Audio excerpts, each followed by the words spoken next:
West here, reporting from Houston, Texas for Climate Desk. Now, one of the biggest uncertainties in climate science right now is the role of clouds.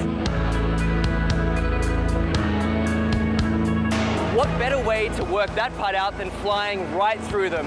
That's what NASA scientists aboard this airplane think. Welcome to NASA's biggest airborne laboratory. You're coming with us today on an 8-hour NASA flight mission. When you read these big IPCC climate assessments, what's the biggest uncertainty? There's two, right? The role of aerosols and clouds. Clouds is probably bigger than aerosols. That is a piece of a puzzle that right now we are missing. You can't get the models right if you don't understand the chemistry and the process. Now we're being told we've got to get on. The doors are about to shut, so let's go aboard.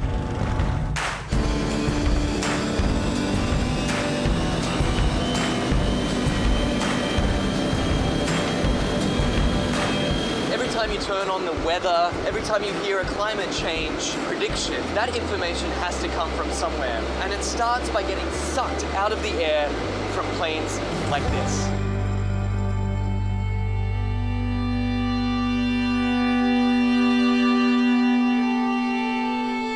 So this mission is to particularly try to understand the emissions from the surface, so mostly biogenic emissions, so from trees and other plants.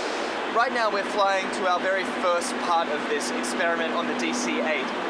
Over Arkansas, there's a particularly pungent bouquet of emissions that scientists are interested in measuring. Well, these emissions lead to both aerosols and to molecules that both destroy and create ozone. So these are very important things to understand for climate studies. How it will manifest itself, it will be in more accurate and more reliable predictions. So what we're doing is taking a series of flyovers, each at a different level of the atmosphere, scooping up those emissions, testing them, and hopefully scientists are going to see exactly what's in this column of air all the way up. The data that we collect in one flight can keep busy 60 scientists and students for 3 years, 4 years. We're still studying data from data collected 20 years ago. In fact, this particular mission today is its most heavily equipped in its nearly 30 years of service. Each one of these consoles here is a specially equipped scientific instrument designed to collect all sorts of different data in real time. And this instrument here tracks the sun. We're looking at mist chambers. They're used to strip soluble gases. This black line is the CO2. It's about 390 ppm right now. We're putting these filters in the bags that we've got the aerosols that we trapped out of a certain amount of air. And so we're sampling up here about 150 liters a minute. That ultimately flows back into the operational models. It flows back into what goes on TV every day. Anyway, I got to get this sample going. You do it. It's a busy man at work. We can't let him rest. Well, get this. We've just spent 2 hours crisscrossing this one cloud formation. In, back out again, back in again. Then they grow, and we track them as long as we can, and then we let it go. Even one cloud can hold a host of answers to the mysteries of climate change. The patterns of, where the clouds are, what type of clouds we see, what kind of weather systems they're associated with it, that'll all be shifting in a shifting climate, in a world with climate change. Then the big spark is this, is when we actually get the meat on the grill. And then it will be some time to process it.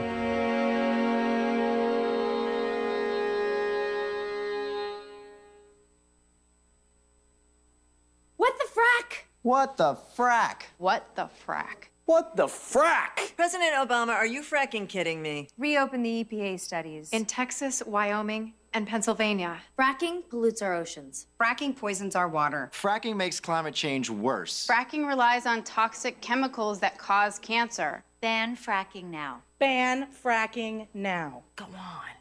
Ban it. Ban fracking now. Please.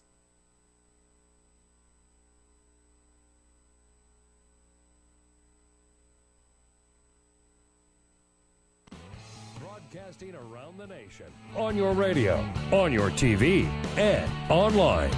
This is The Bill Press Show. Hey, friends and neighbors, what do you say? Good morning. Great to see you this morning. This is The Bill Press Show. We're coming to you live from our nation's capital, Washington, D.C., bringing you up to date on all the news of the day, whether it's happening here in our nation's capital, around the country, around the globe. Coming to you live on your local progressive talk radio station, on Free Speech TV, and worldwide on our video stream, TawkrTV. Events in the nation's capital. Hi, everybody. It's Bill Press.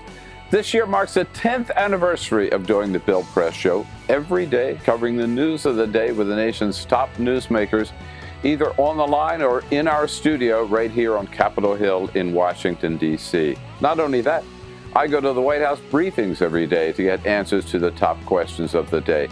Bottom line, if it's happening in Washington, D.C., either at the White House or the Capitol, we are all over it. Every day, we welcome to our studio political leaders and reporters and labor leaders and newsmakers to help us understand the issues of the day. You know, we started out as a radio show only, but over the years, we have branched out to all forms of the new media. So today, we're not just a radio show. We are podcasting, streaming audio, streaming video, and we are simulcast live on Free Speech TV nationwide, reaching out to 40 million households on Free Speech TV, in addition to hundreds of thousands on local radio stations and online. AFGE is so proud to be associated with this show and looks forward to being working with Bill and this show for a long time. Bill Press is the right man at the right time with the right message. And thanks to the Bill Press Show, we get our message out to thousands and thousands of people every day. Thank you, Bill Press. The Teamsters are a proud partner with Bill Press on his show, telling the truth about what's going on with working families. Tune in. Yes, it's been a fun and exciting 10 years so far for the Bill Press Show. We're looking forward to many more with all of you, broadcasting live every morning from the nation's capital. On your radio, on TV, and online. This is The Bill Press Show.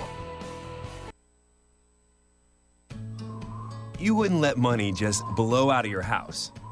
So when your AC or heater is on, make sure the doors, windows, and fireplace flue are shut tight. If you're headed out, turn down the AC or lower the heat by 10 degrees. And always keep your water heater set at 120. A little bit of common sense goes a long way. Get more great tips at energysaver.gov. So, I'm kind of new here, but I've noticed a trend.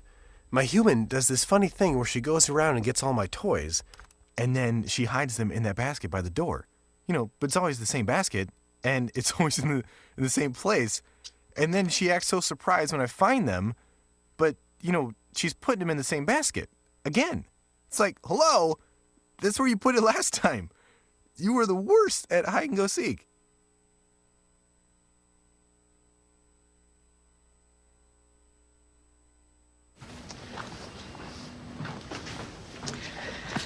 All right. I know this isn't any fun to talk about, but we should. Okay. So who's going to do what? I'll pack the dead batteries. Great.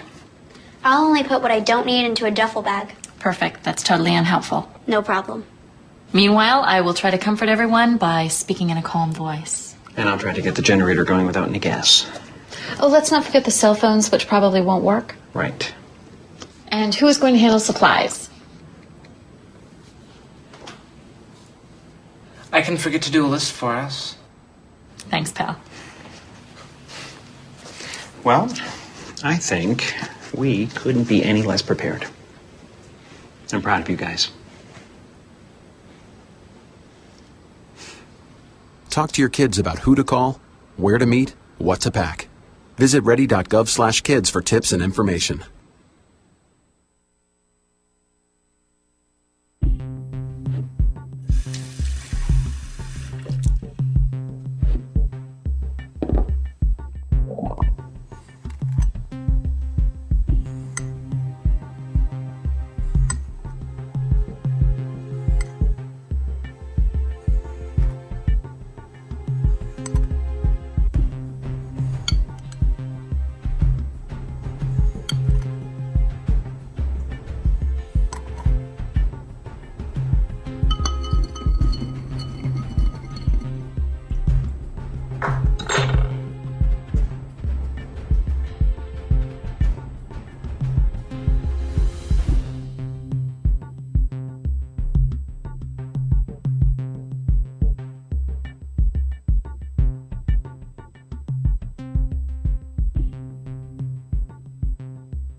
broadcasting around the nation, on your radio, on your TV, and online.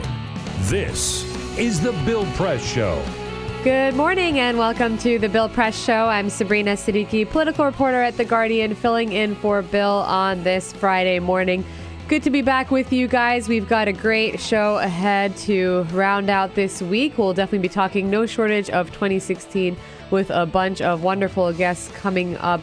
And of course, I am here in the studio with some of my friends, namely Mr. Peter Ogburn, our executive producer. Hi, Sabrina. Hi. It's good to see you. Pride and joy. Yeah. Is that hat your pride and joy? Yeah, you like that? I do like that very much. This is a hat from a documentary that I'm a big fan of that everybody should go see. And to hide your bad hair day? I'm having a bad hair day. I was up a little late last night. A little late. We'll get more into that in a little bit. And we've got Jamie Benson running the board. Hello. Good morning, Sabrina. Ray Rogers is screening your calls, so don't forget to call into the show this morning. And then, of course, Cyprian Bolding, our video operator, who is making us look good. Hi. See, I feel back at home already. Now we can officially begin the show. We can officially begin the show, and I have a lot to get through this morning. We're definitely also going to be touching base on the shooting that happened in Virginia this week, the latest on that tragedy where 2 journalists lost their lives, and then, of course, getting into a little bit of Hillary Clinton, Donald Trump, and a lot more. But first... This is the Full Court Press. Just a couple of other stories making news. Congratulations to rapper Chief Keef. His girlfriend gave birth to his newborn son.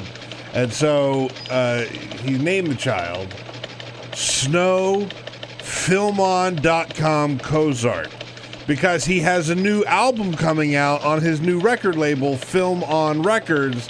And so he named his child SnowFilmon.com Cozart in order to promote the release of a new album on his record label. This is like the permanent name of the child. The permanent name of a little child. He won't regret that at all. No. .com was a character in 30 Rock, though. That's right. So I guess it's not completely unusual, but that's just awful. Film On is the name of the record company. Film On. Film On. Call him Phil for short. Yeah. Why not? Yeah, so there you go.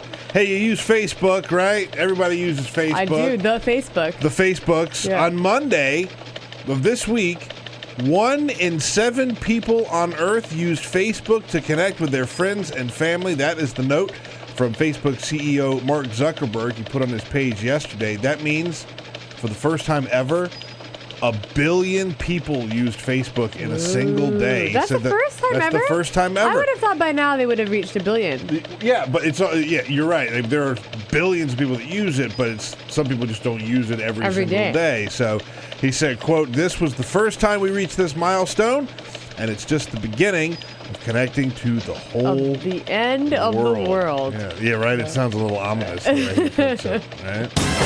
And this is a pretty interesting story. Shop talk here. The Daily Beast has put out a new memorandum that they are getting rid of their comment section on their website. You know the old saying, don't read the comments. You don't have to read the comments anymore. Well, what about freedom of speech? Getting rid of the comments. Well, here's what they're saying.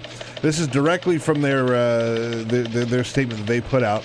Quote, "Like many of our fellow publications, we noticed the conversation around our articles is increasingly happening on social networks and not in the commenting section. More and more of you are reaching out directly to our authors to engage in lively and considered back and forth on Twitter, Facebook, and other channels. We're hoping this decision will encourage and amplify more of this conversation." So they're getting rid of the comment section, and they're letting the conversation live in a more spirited way on Twitter. Yeah, I remember when I was at the Huffington Post, we made this decision, there was a decision made at the top to no longer allow for anonymous comments. Yes. So people had to sign in through Facebook, the idea being, it's not fair to just let everyone anonymously troll. Can't hide behind a wall, and hide behind a wall and leave vitriol.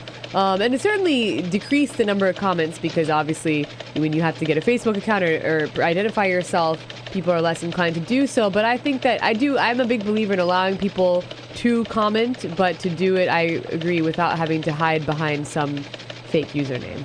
Yeah, absolutely. It's really easy to be a jerk online when you don't have to tell everybody who you are. Yeah. Trolls gonna troll. Trolls are gonna troll.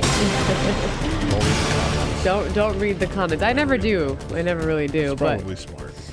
So this Wednesday morning, there was obviously a horrific tragedy that unfolded live on television in Roanoke, Virginia, when a gunman shot and killed Allison Parker, a local news reporter, and cameraman Adam Ward. Also shot and injured the head of the local chamber of commerce there. A gunman identified as Vester Flanagan, who went by Bryce Williams and is a former employee at the same station, had been fired 2 years before after being asked to seek treatment for behavioral issues. It's actually come out now that this particular individual did actually comply with an order from management that he seek outside help through a third-party program. It was a mandatory referral. However, it was not the same as having sought mental treatment, at a facility that would then come up in any kind of background check system. That's a lot more specific with what kind of mental health history is flagged when you're trying to purchase a firearm.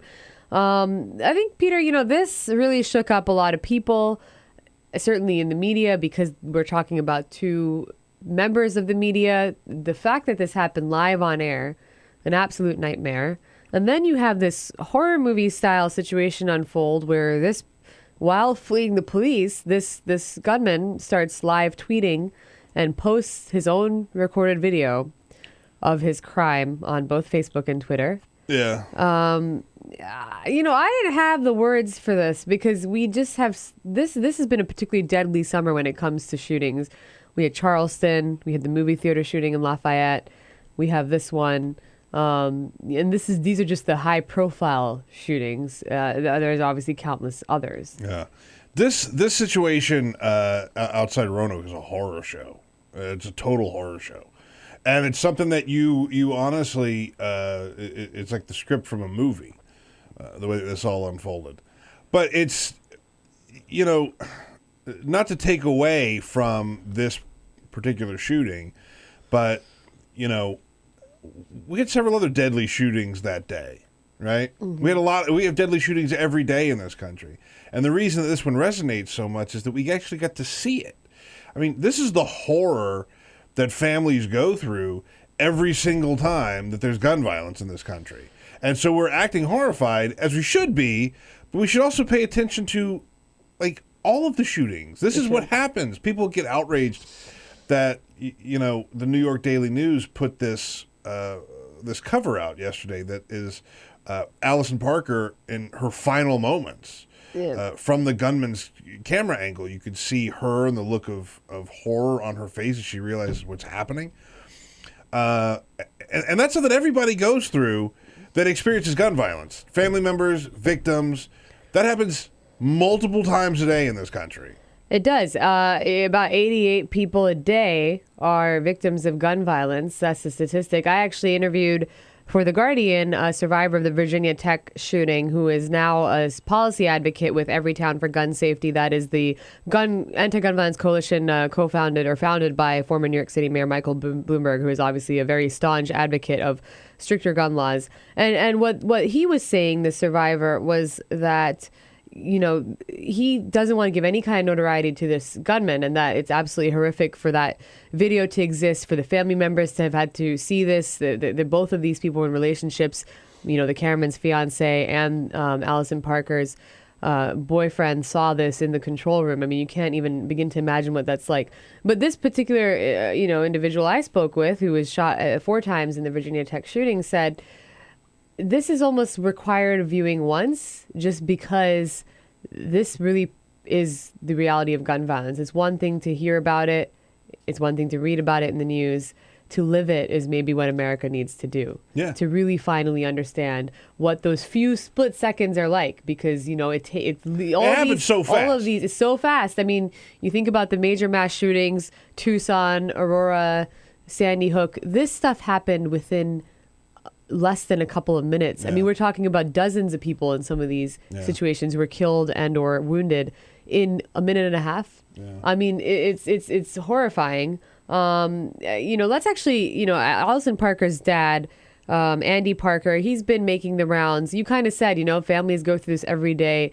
He wanted to talk a little bit more than just going beyond the grief. And here is what he told CNN.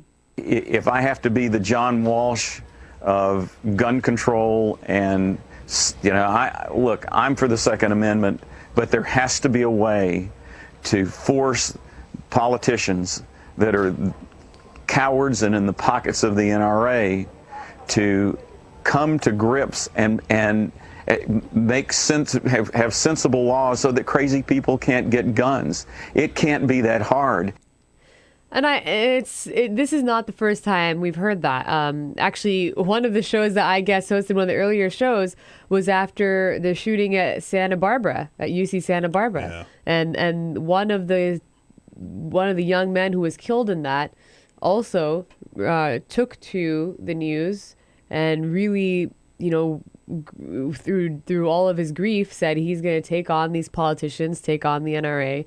That was over a year ago. Here we are. We haven't even seen any debate, let alone another vote on background checks or any kind of legislation. Her father was on the news the day that she was shot. That night, he was on Fox News, and he said, the problem with you, meaning the media in general, is you're spending all this time on this today, and in a couple of weeks, no one's going to be talking about this. Right.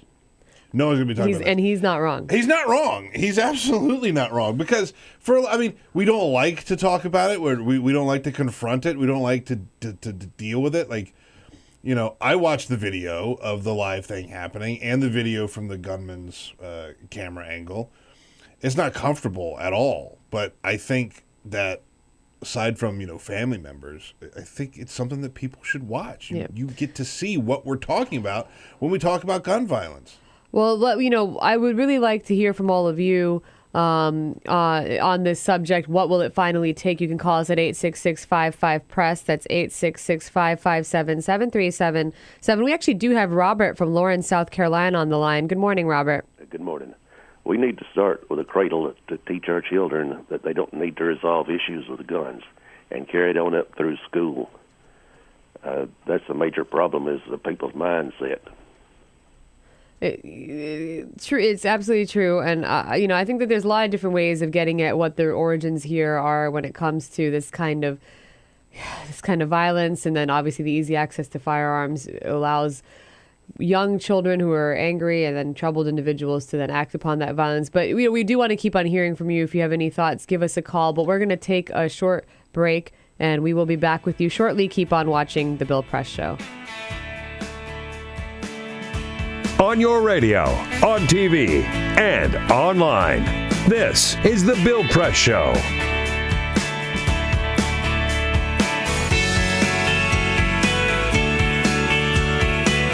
It's on us to stop sexual assault. To get in the way before it happens. To get a friend home safe. And to not blame the victim. It's on us. To look out for each other. To not look the other way. It's on us to stand up. To step in. To take responsibility. It's on us, all of us, to stop sexual assault. Learn how and take the pledge at itsonus.org.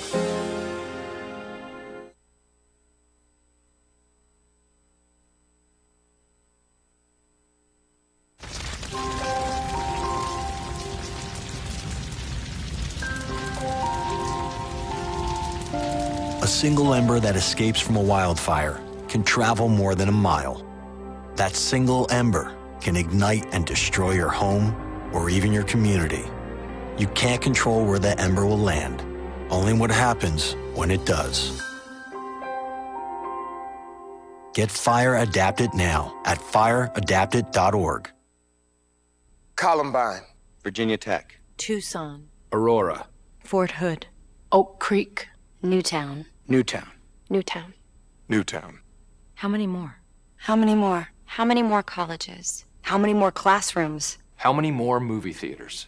How many more houses of faith? How many more shopping malls? How many more street corners? How many more? How many more? Enough. Enough. Enough. Enough. Demand a plan. Right now. As a mom. As a dad. As a friend. As a husband. As a wife. As an American. As an American. As an American. As a human being. For the children of Sandy Hook. Demand a plan. No more lists of names. It's not too soon. It's too late. Now is the time. Before we all know someone who loved someone on that list. No more lists. No more. Who they might have been. No more. If we had just done something yesterday. It's time. We can do better than this. We can do better than this. It's time. It's time. It's time for our leaders to act. Demand a plan. Right now. Right now. You! Demand it! Enough. Enough. Enough. Enough.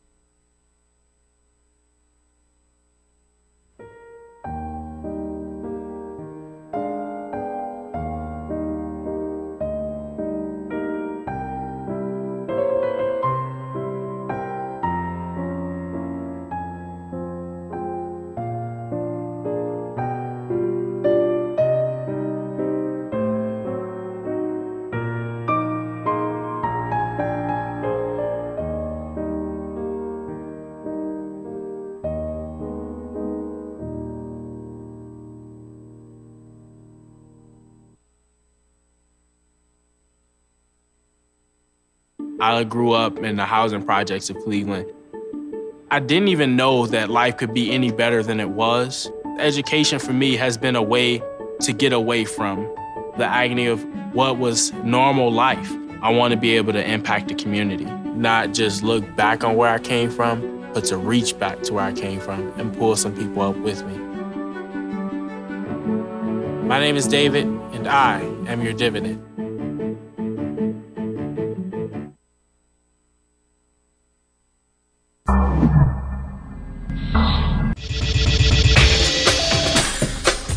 Tune into Free Speech TV for Democracy Now!, a national, independent, award-winning news program bringing you people and perspectives rarely seen on corporate media. The average text takes your eyes off the road for nearly 5 seconds. At highway speeds, that's enough time to travel the length of a football field. Stop the texts, stop the wrecks.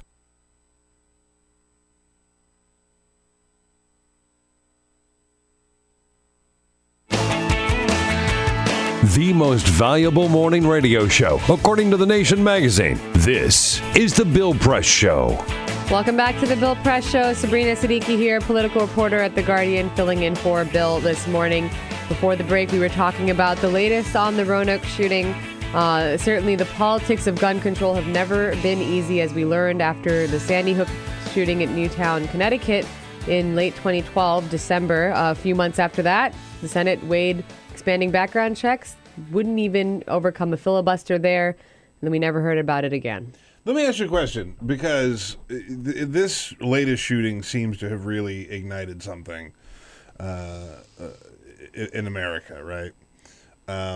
But what does that mean for any kind of legislation? Will any legislation actually happen? What's the political side of this? Well, I think that in a Republican-controlled Congress, there will not be any legislation that is substantive enough to appease the gun control advocates. John Cornyn, the number 2 Republican in the Senate, has proposed expanding mental health reporting to the national background check system, but that he's not putting in any new funds, or he's only putting, I think, the onus on states then to make sure they're reporting more mental health more situations or in circumstances of people who have mental health issues into the system. But the problem is that people argue that it doesn't quite get at the issue because it's still not expanding the background checks themselves or putting in closing any of the loopholes that allow a lot of these people to obtain them. Hillary Clinton wants to make this a political issue, though. She was speaking at a rally in Iowa while campaigning there. Sorry, in Ohio, correcting myself. And this is what she had to say about this issue. I strongly believe we've got to have common sense reforms to keep weapons out of the hands of criminals, the violently unstable, domestic abusers, and even terrorists. Now, That's interesting to me because Congress is not going to move. I mean, even if they do decide to have a debate on John Cornyn's bill, that is not something that people, at least on the anti-gun violence side, are supportive of. The NRA supports it. So, you kind of have this situation where it's a very watered down piece of legislation so that people can just, say, hey, we dealt with it, move on. And Hillary Clinton, on the other hand, wants to hold politicians accountable for not having passed universal background checks, which had the support of 90% of the American people and the majority of gun owners. And it's not often that a presidential candidate, or any candidate really at a nationwide level, runs on gun control. That's what I was going to ask you, because it seems to be... I mean, look, I'm not the first person to say that they are discouraged of getting any kind of gun control legislation happen after Sandy Hook. So it's clearly not something that's super popular in terms of politicians getting something done. But here's Hillary Clinton, the Democratic frontrunner, and she's out there on it. Is that dangerous for her? I think that if you're Hillary Clinton, your calculation is this. The NRA is going to go after me anyway. There's no question that the gun lobby and the NRA are going to spend millions, pour a lot of money into defeating Hillary Clinton and Democrats in 2016, and they will back whoever their Republican nominee is. And so, she is a supporter of stricter gun laws. She has said that now for a while, that she would like to see universal background checks. She's also supported limits on certain types of weapons as well. So I think that she, sees this as being a reasonable enough position with all of these high profile shootings. And, the only way to do it, it's not like the only way to do it is to go on the offense and to say, you know what, we're going to have to make people care. If you make this about holding people accountable, that's the only way to rival the NRA, because their whole thing is to hold people accountable for passing any kind of new gun laws. So the flip is, well, we have to hold people accountable for not passing new gun laws. And look, Hillary Clinton's appealing to, a lot of moms, to a lot of women, to a lot of average middle class voters. And I think that they're probably sitting at home thinking it sounds reasonable. Yeah. But we'd love to hear from you guys, of course. 866-55-PRESS, 866-557-7377. We're going to take a break, but do call us, tweet us at BP Show, and we will be back shortly on The Bill Press Show.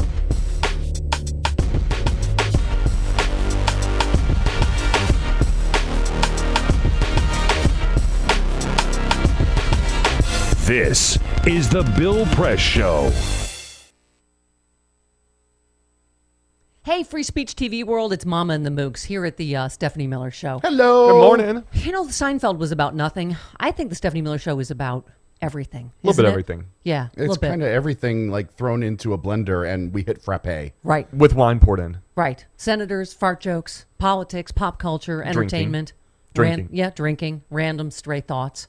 It's what all the hip kids are talking about. Yep. We have the smartest, funniest people in the country on this show, do we not? We absolutely do. Right? Our sexy liberal army of callers calling every day to tell us all about it. There you go. And some right-wingers that Travis particularly enjoys talking to. They're my favorites. Okay. You can watch us every weekday from 9 to noon Eastern or 6 to 9 Pacific, which is really early. But we still, we try to, we're still pulling in people like Rob Reiner, Lily Tomlin, Frangela, you name it. You can only get it here at the Stephanie Miller Show. Mama, Mooks, fancy celebrities. And everything. And fart jokes. Free Speech TV. How I've been affected by gun violence over the years is through deaths of friends and family members and associates. When I was 5 years old, I was held at gunpoint in a home invasion. I've gone to the juvenile detention centers and I've met dozens of young kids, babies really, who have been affected by gun violence. Directly, I've lost a few friends, but I think why this touches my heart is having children of my own. I've been at parties where, I had just left the party and, maybe 10, 15 minutes later, I heard that, somebody got shot and didn't make it.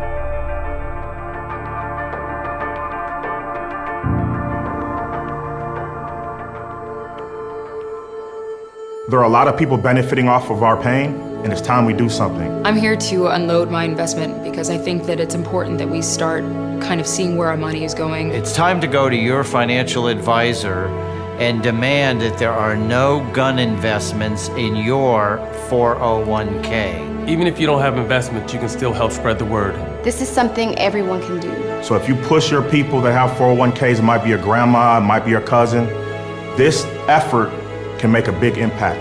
I'm unloading for my loved ones that I lost. I'm unloading for my 18-year-old self. I'm unloading my 401k for the future of my children. I'm unloading. I'm unloading For my family and their future. I'm unloading so that my daughter can grow up in a safe, loving world. Unload and join the movement. Use hashtag I'm unloading to pledge your support for gun-free investing.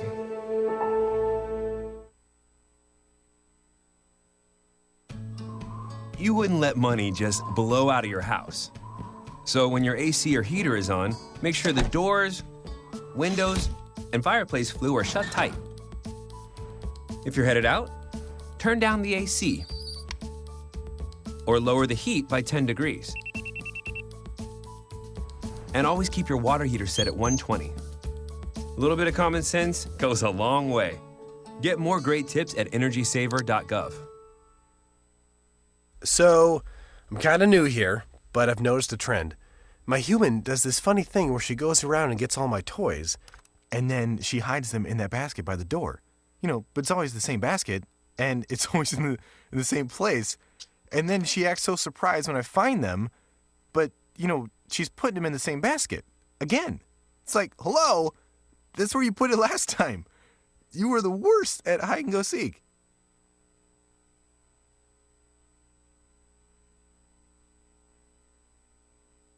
The average text takes your eyes off the road for nearly 5 seconds. At highway speeds, that's enough time to travel the length of a football field. Stop the texts, stop the wrecks.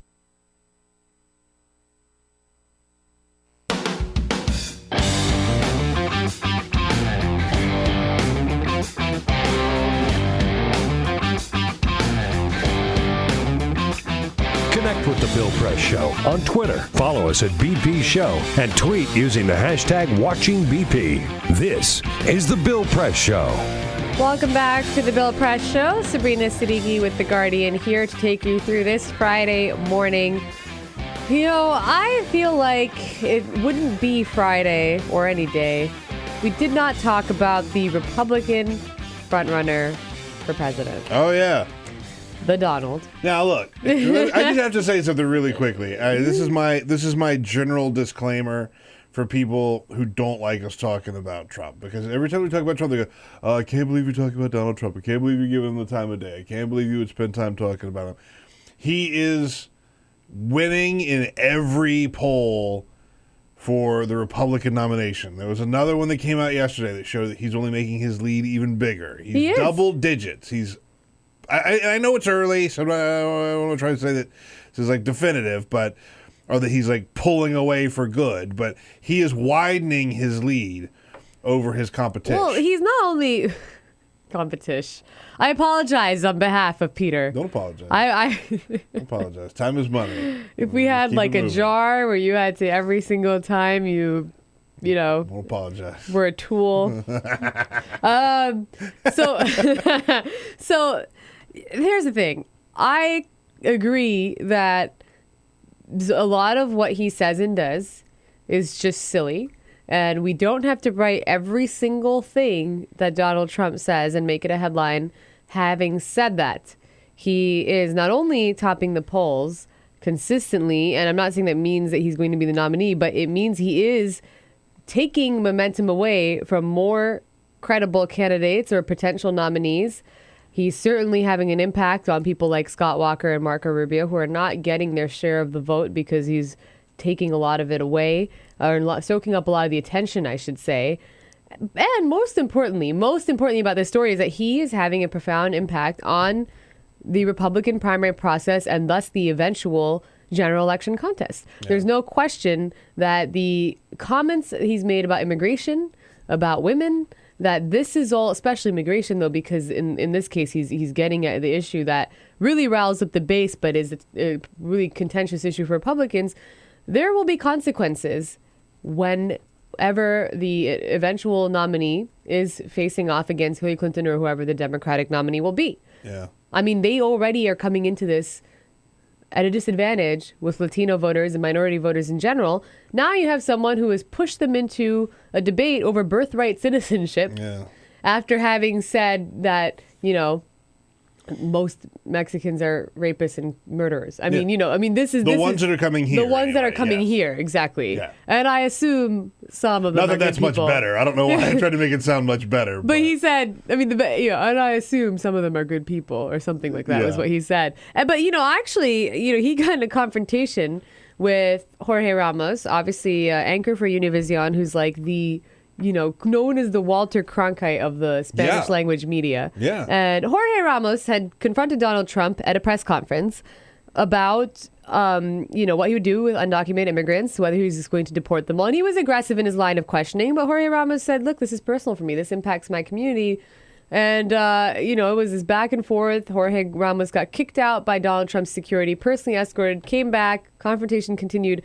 But Conan O'Brien decided to have a little bit of fun with this and reimagined their conversation.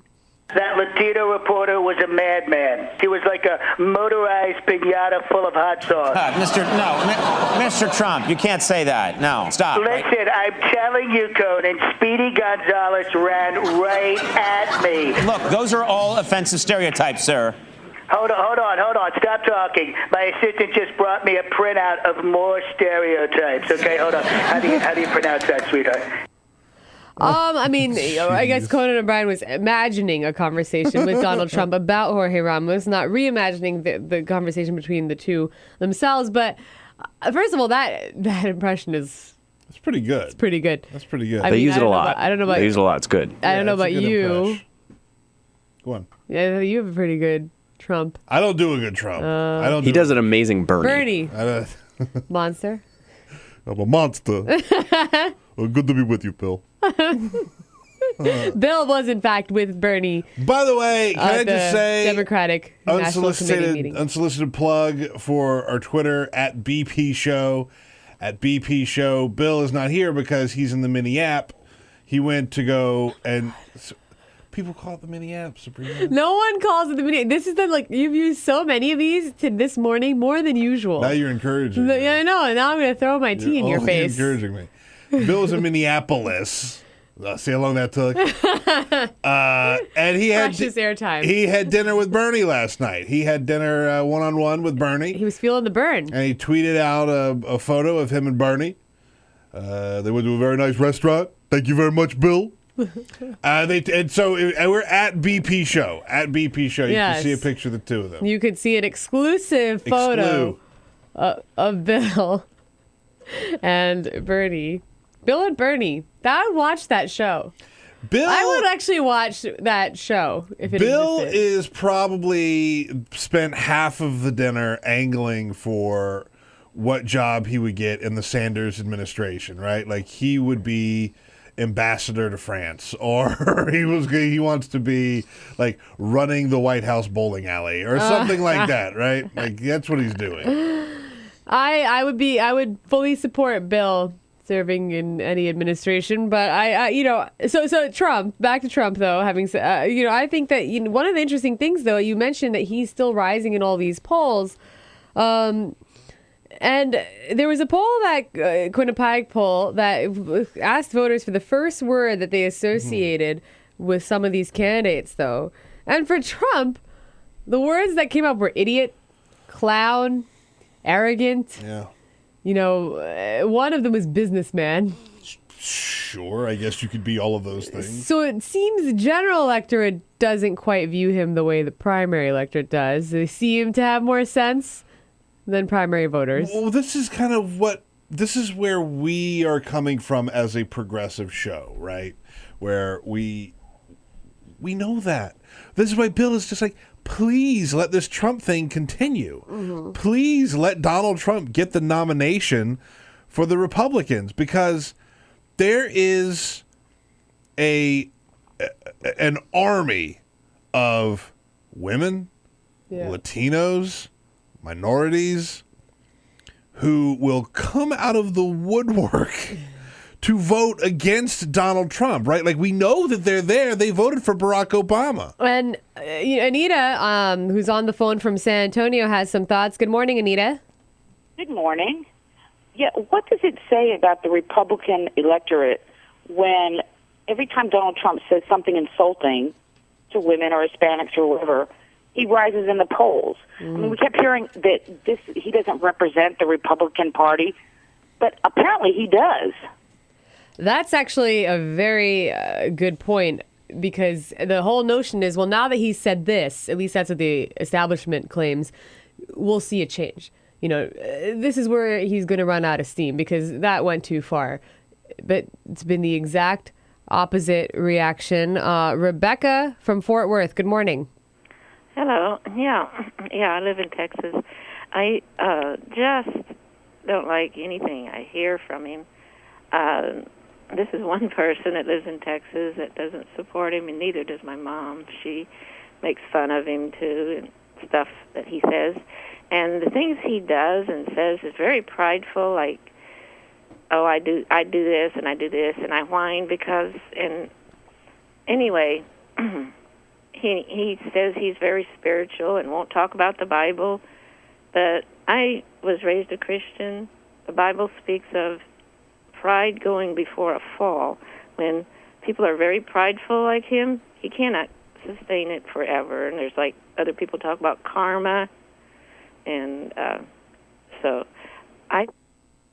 So, yeah, I mean, I think that certainly at some point this could all catch up with him. Maybe the karma is in the general election, like you talk about, when everyone comes out and votes for, anyone but Donald Trump to be president. I'm fairly sure that the Trump bubble will burst. And a guy like Donald Trump, who has the past that he does, there are stories out there that we haven't heard yet. And oh, yes. I mean, look, maybe they stick, maybe they don't. Nothing else really seems to stick. But something's coming, and, this is going to be the real true test. Winter is coming. Winter is coming. It will be. We will be talking probably more about this, and maybe, some Hillary Clinton, too, with Evan McMorris-Santoro from Buzzfeed, who's joining us after the break. But we will be back with you in a few minutes. Keep on watching The Bill Press Show. Follow us on Twitter @BP Show. This is The Bill Press Show.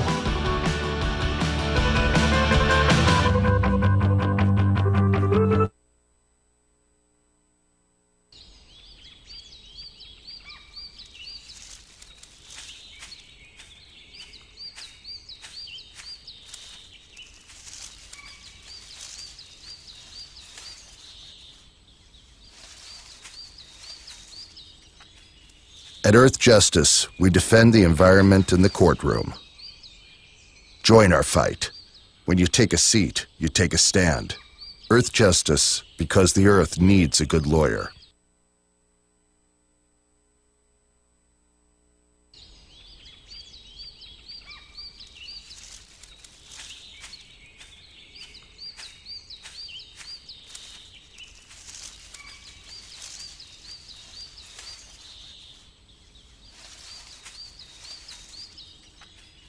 At Earth Justice, we defend the environment in the courtroom.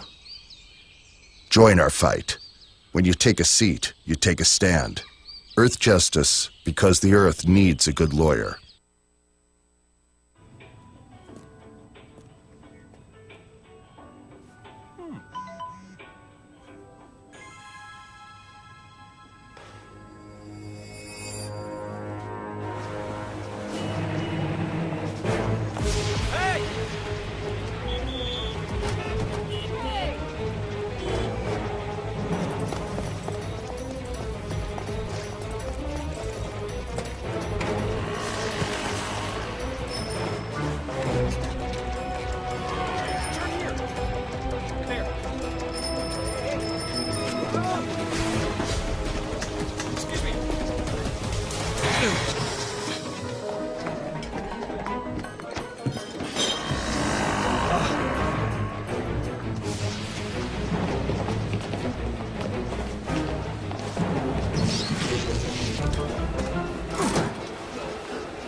Same time next week? Well, of course. Put away a few bucks, feel like $1 million. For free tips to help you save, go to Feed the Pig.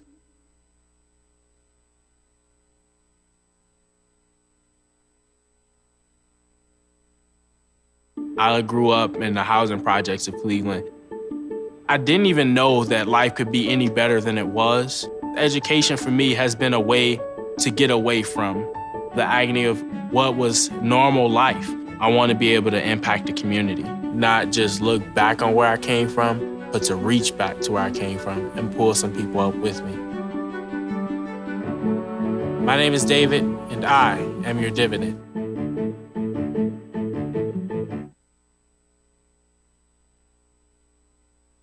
Follow us at BP Show and tweet using the hashtag WatchingBP. This is The Bill Press Show. Welcome back to The Bill Press Show. Sabrina Siddiqui with The Guardian here on this Friday morning, filling in for Bill. We were talking about Donald Trump before the break and the impact he's having on the Republican primary process. Hillary Clinton, though, when it comes to Democrats, not exactly as smooth, maybe, smooth sailing, one could say, as some had anticipated this process would be, or maybe it's exactly how some thought it might be. But, we were talking about that poll where voters were asked to give the first word that came to their mind when asked about some of these candidates. Hillary Clinton is a liar, according to this Quinnipiac poll. Man. There were other words, of course, that came in later about leadership and strong, but there were also more comments about, I think, that stem from this email controversy that has given room to one Joe Biden. Enter the Biden. The Biden. It's a fascinating little angle here because, Hillary Clinton is the clear front runner. Yeah. But she clearly has some problems, and Bernie Sanders has sort of struck a chord with a lot of people who may not usually be so into politics, and it shows that while I don't know that Bernie Sanders is going to catch Hillary on a national election, it certainly shows that there's some room for someone other than Hillary. And I bet that if you're Joe Biden, you are looking at these polls, thinking maybe there's no downside to getting in the race. So liar was the first one, dishonest was the second. Oh, okay, great. So, untrustworthy. Okay, so we're like got quite a bit of mentions, and then came in experience and strong, and then Bill. Oh, wait, Bill. That's terrible. Bill. But here's the thing. I do want to say about this poll that at the same time, she led every Republican in a hypothetical head-to-head. And her lead is still commanding over Bernie Sanders and Joe Biden. So she was hovering somewhere about 45. And then you get into, Bernie in low 20s, Biden. They're both in double digits, but not, we're talking about her having twice the size, if not, and more, of the share of the vote in these early polls. And they are early polls, so it's hard to put too much stock into them. But I just think that for me to really believe that she is in trouble, I need to see evidence that she no longer has a commanding lead in this primary. Right. And there has been none. There's been none. There's been signs of weakness, but there's been no real sign of her lead evaporating. And she's, in many ways, we could say, lucky that Donald Trump is, the story of this election so far, because it's definitely distracted from some of these early stumbles in her campaign. The New York Times had a big piece about how Democrats are actually getting very worried about the campaign's response to the email controversy, that they didn't take it seriously enough, that their message isn't pushing through. And the idea here is she is not that she won't be the nominee, but it's that their Republicans could eventually gain a lot of traction off of this if you don't really put it to rest. Yeah. But Donald Trump has, I think, given her a lease on at least on that for now. It's interesting, right? Because, I mean, I fully believe that she would be a very good president. She's not a very good candidate. She's not a very good campaigner. And so if she was to get another couple of real challengers in, right, like Bernie or Biden or O'Malley starts to pick up some steam somehow, that would just make her a better candidate. I think that, her approach in some ways has been to go on the offensive against Republicans, to try and refocus on the issues that play well for Democrats. She was talking actually about Republicans and their record on women's reproductive rights. Yeah. Well, and it was met with a mixed reaction, but here is what she said. Extreme views about women, we expect that from some of the terrorist groups. We expect that from people who don't want to live in the modern world. But it's a little hard to take coming from Republicans who want to be the president of the United States. Strong words. Strong Those words are strong indeed. words. Republicans, sure. of course, were very up in arms over the analogy of them to terrorist groups. Democrats and Hillary supporters said some of these candidates are saying that a woman who is raped should, or a child, even a young girl who is raped, should be forced to carry that child or victim of incest. So how is that actually not very extreme and unlike the modern world? So unclear how that would play. Yeah. But I think that, I think it's smart, though, to try and think about what has worked well for Democrats in previous elections, the Obama playbook, demographics, right? I mean, she's got a strong position on immigration, on women's reproductive rights, on income inequality. She's already coming from a position of strength in terms of her platform when it comes to convincing these voters that she's the right candidate for them. Play that up. Don't let this scandal override your campaign. But we will be taking a short break, and we will talk about this and plenty more. So keep on watching The Bill Press Show. Like politics? Then like The Bill Press Show on Facebook. This is The Bill Press Show.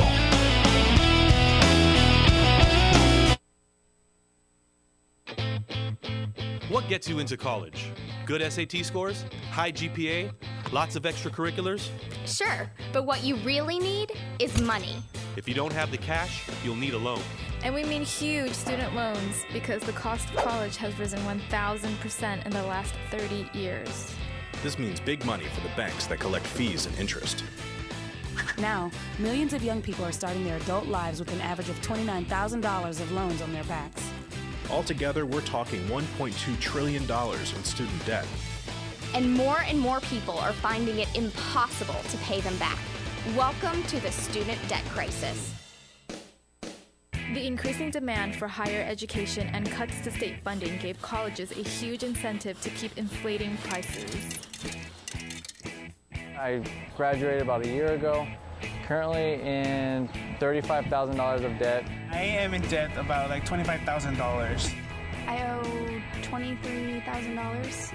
I owe over $50,000 in student loans. 38.8 million Americans owe money on a student loan. And the biggest names in banking are making huge profits off the booming student loan industry. Sallie Mae, the largest provider of private student loans, made $949 million last year. They only give you about 6 months to look for a job. You have to start paying back the loan. It's very pressuring, especially nowadays. It's very hard to find a job.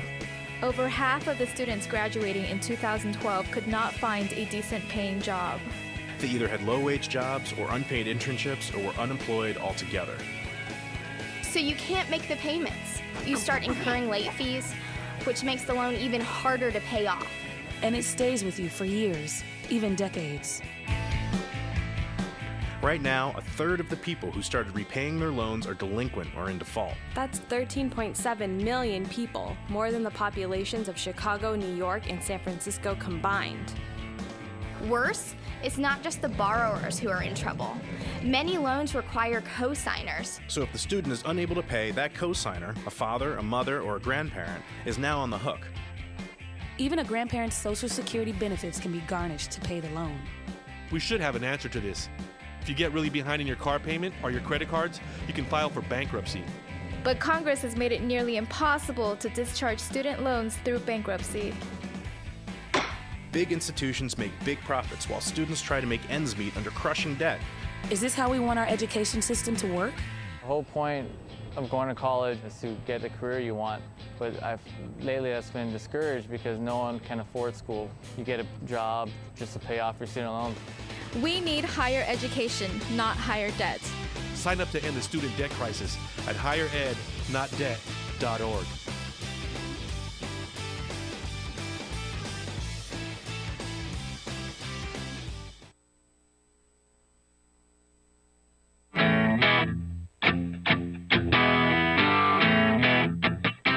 This is the Bill Press Show.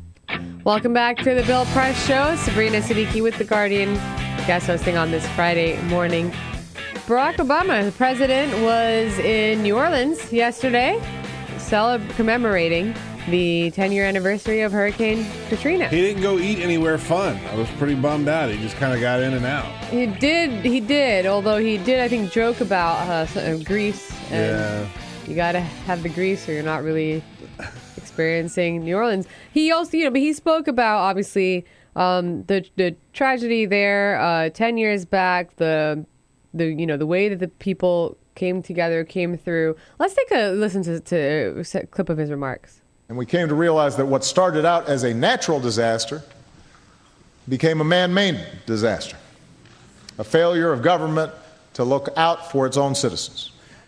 It's been a really interesting couple of years, 10 years since that happened, because I think that a lot of politicians have made careers out of explaining to people why their government won't fail them again and why your government exists, why you pay taxes, and why your government will be there for you when you need it. I think Barack Obama's done a good job of that in the last 10 years. He has, absolutely. And, I think overall, also him just being very blunt, not mincing his words there was important. But we will be back with, a great guest from Politico after this break. So keep on watching The Bill Press Show.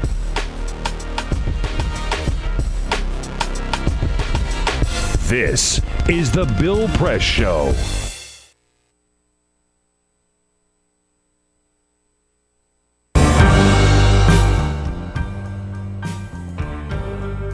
I'm a Pistons fan. Their slogan was, "We come to work." That's what Detroit about. That's why they used it. It's a team thing. They won 2 championships, a team. There was no star. No mayor can come in here and be a star. It's a team thing. No governors can come in here and think you can do it by yourself. It's a team thing. You got communities. They got ideas, too.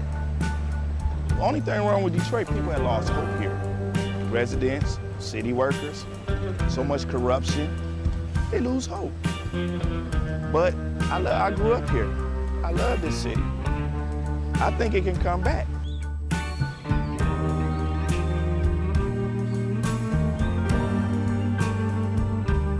I've been working for the city 24 and a half years. Within the last 10 years, we took 4 pay cuts and then an additional 10% wage cut.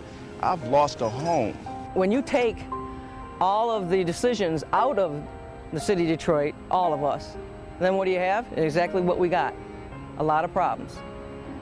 Every time the city seems to fall into a problem, it's always on the backs of us workers. You wake up out of a dead sleep and you jump behind the wheel and take off driving and try to get everybody there safe, not knowing really what you're pulling up to. I'm not eligible for Social Security, so the pension is my sole salary at this point.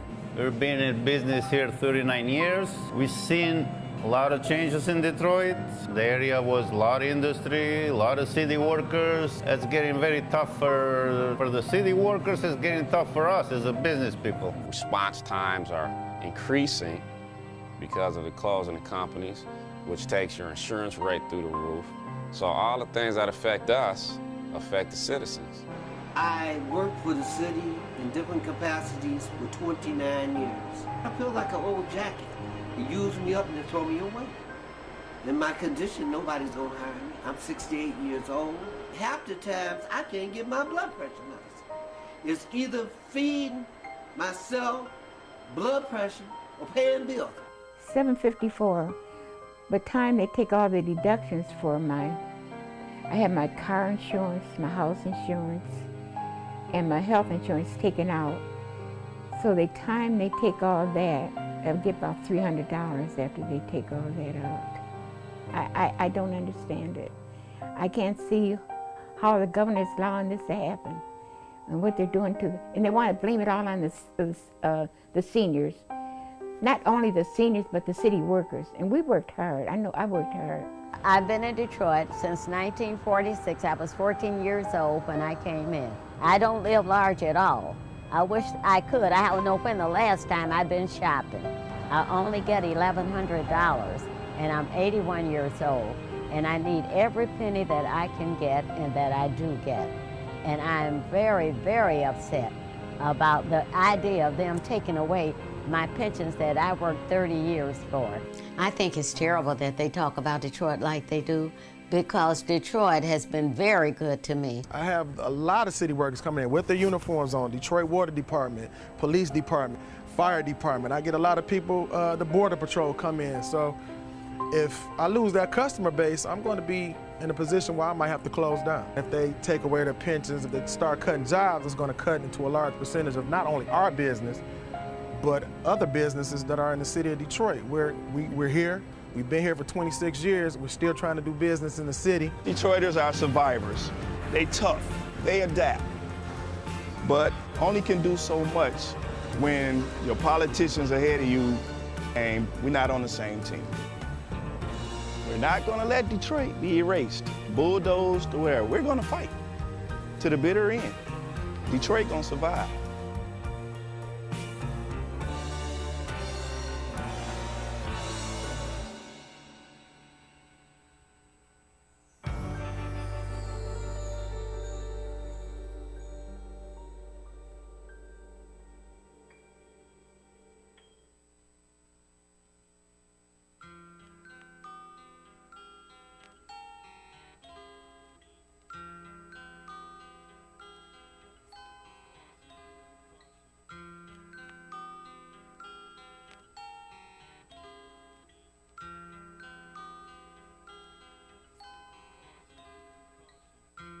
Just this month, my bill was like $138. Even at one phone call a week cost me $40 to $50 every month. I am living on a fixed income of SSI, so this is really a great hardship. Families are being punished. When they incarcerate your children, they incarcerate the whole family. In 2011, the Media Action Grassroots Network, Working Narratives, and Prison Legal News founded the Campaign for Prison Phone Justice, an effort to call on the FCC to address the cost of interstate phone calls. The campaign mobilized prisoners to send hundreds of letters.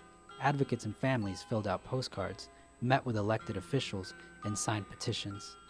Partnerships were formed across the political spectrum and with groups in the criminal justice, civil rights, and public interest community. The film distribution company Participant Media and director Ava DuVernay joined the fight through a social action campaign tied to the release of the feature film Middle of Nowhere. In an effort to push the FCC to act, the campaign hosted a historic rally outside of the Federal Communications Commission where for the first time, families of prisoners, elected officials, civil rights and faith leaders came together to call for an end to predatory phone rates. We're all held captive when predatory phone companies gouge our families. My son has been incarcerated now for over 10 years, and my husband estimates that in the time we spent over $25,000 on prison phone calls. My hero's not yours, you probably arrested them. Your schools probably neglected them. They spawn thoughts, you probably infected them. Feed us what you feed us, you can lay us next to them. FBI call it major crimes. Babies making babies cry.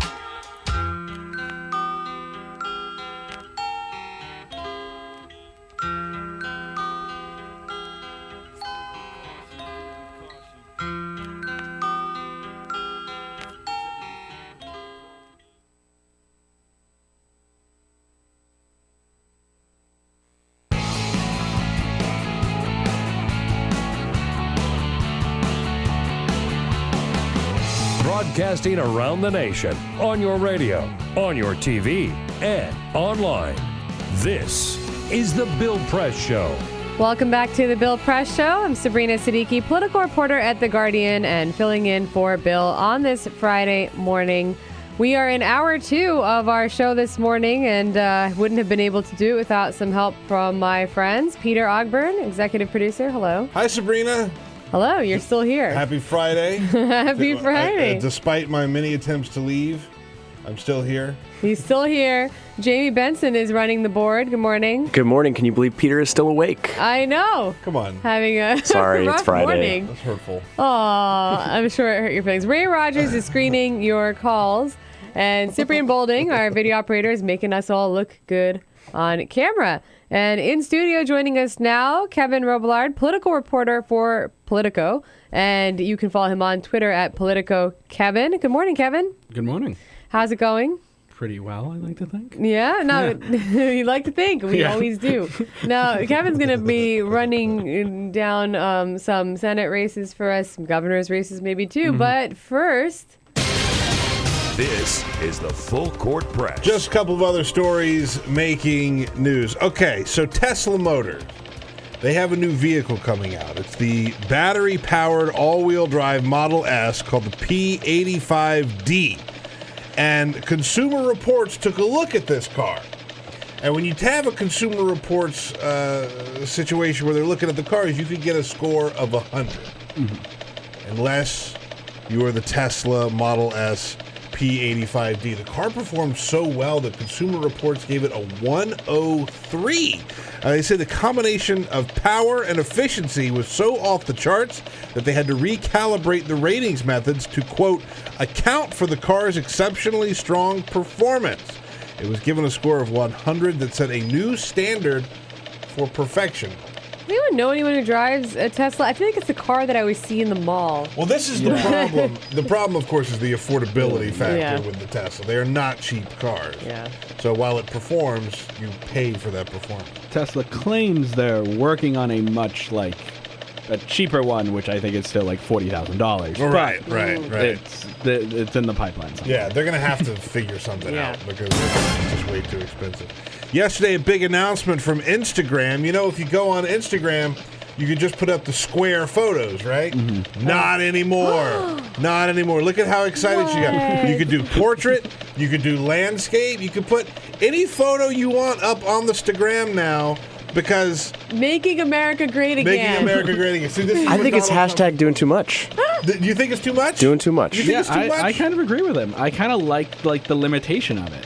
Like it forced you to. I do, but I want to be able to do a panorama. Yeah, that's I would my agree only with that. request. Yeah. Actually, my only request. This is Peter's disappointed that I've thought of this. No, I'm with you. I was just on Instagram. I always hate when I take a really good shot and I can't make it work in my Instagram. So this way I'll be able to put it up. You'll be able to gram. I'm okay with it. Your heart desires. I'm okay with it. And hero of the day goes to this teenage Boy Scout. His name is Charlie Finlayson. He's 8th grader from Eagle, Idaho. He was backpacking with his father in the Idaho backcountry when a refrigerator-sized boulder fell and hit his dad, knocked him about 20 yards off of the trail. His dad broke his left arm and his leg, and they tried to go about a mile with the kid dragging his dad, and they couldn't go any farther. So finally the dad wrote a note and gave it to his son and said, you're going to have to hike the 13 miles back to go find me help. The kid went on. He ran into a group of other hikers about 4 miles in, told them where the dad was. They went to go tend to the dad, and the kid kept going. He went on until he found someone with a phone to help call the authorities, and the sheriff's office came out, rescued the dad. He's already had one surgery. He's going to be okay, but a 13-year-old kid saves the day. Oh. We should just put him in charge of the Boy Scouts. That's like a... Right? Yeah. That kid has got it under control. Yes. I wouldn't have been able to do that. Kid, I'd have 20, out. whatever in the future. Yeah. Just dragging his dad for a mile? Yeah, right. Yeah. So they said the dad tried to scoot along with his one good arm while the kid dragged him, and he said I wasn't doing much help. He was dragging me for a mile. It's crazy, man.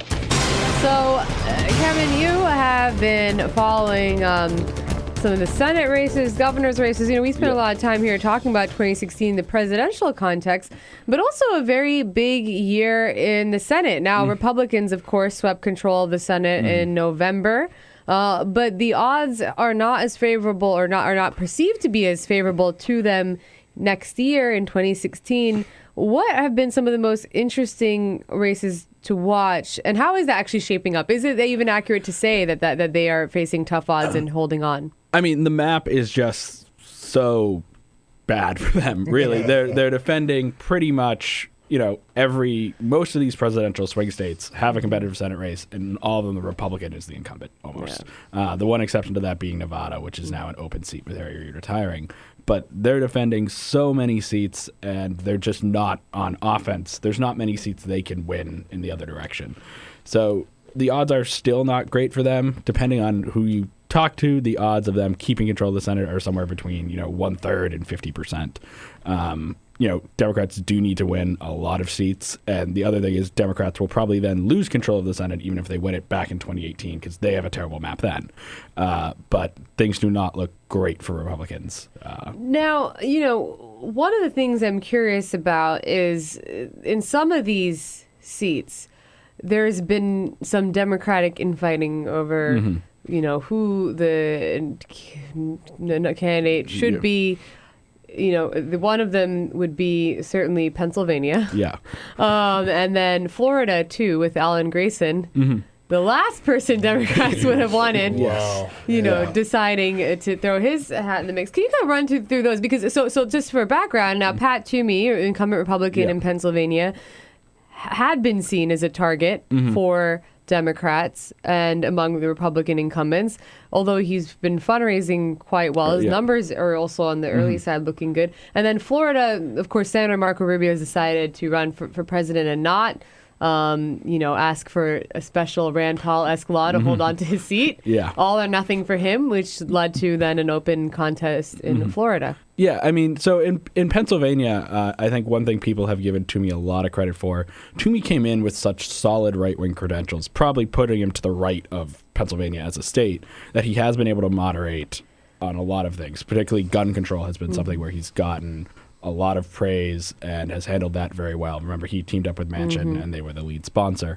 on the gun control bill that ended up failing in the Senate. Checks, yes. Yep. So Toomey has done a good job, and he has raised a lot of money.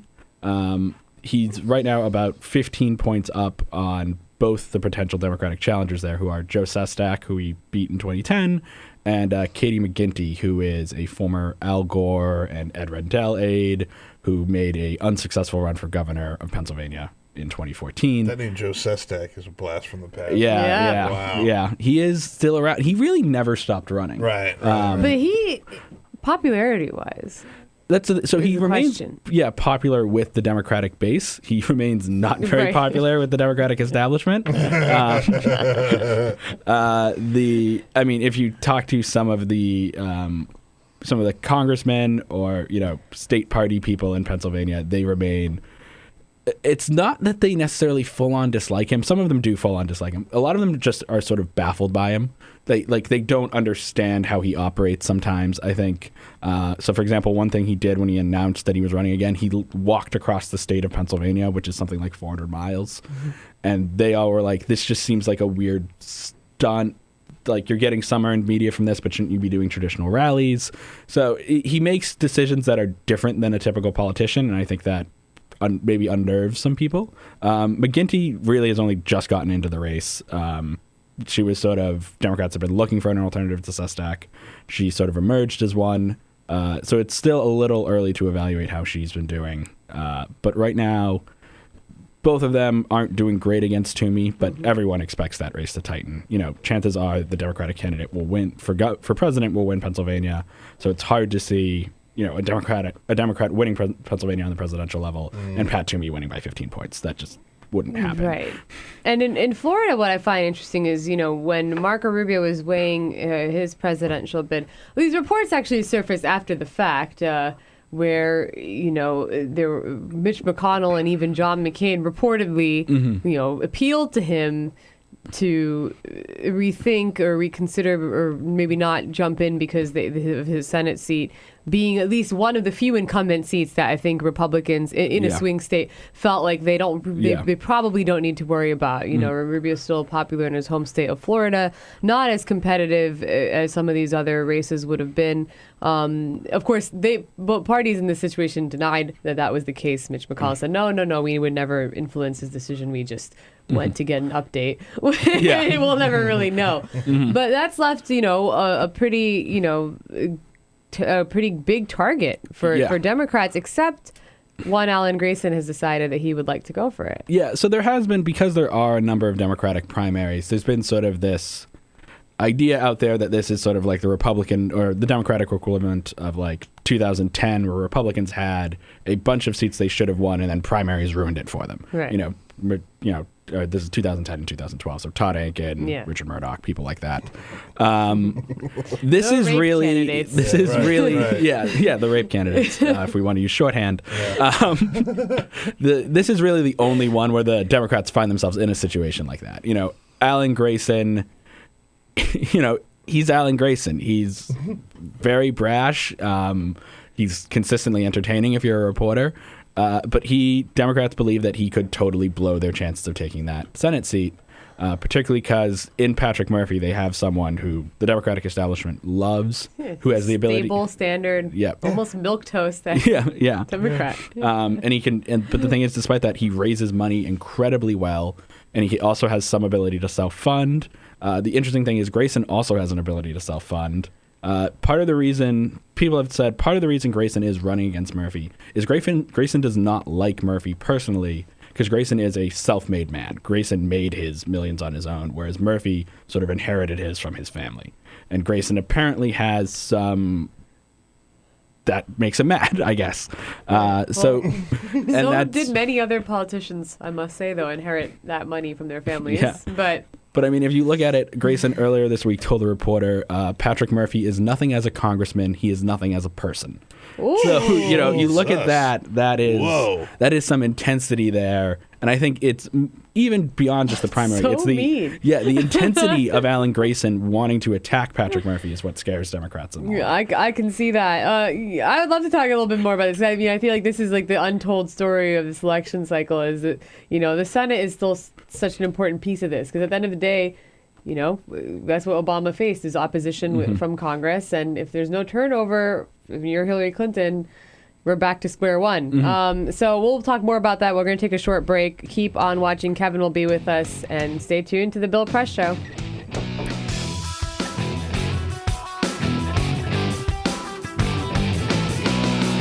The most valuable morning radio show, according to The Nation magazine. This is the Bill Press Show. Officer, were you the one who arrested me? Gonna shake my hand?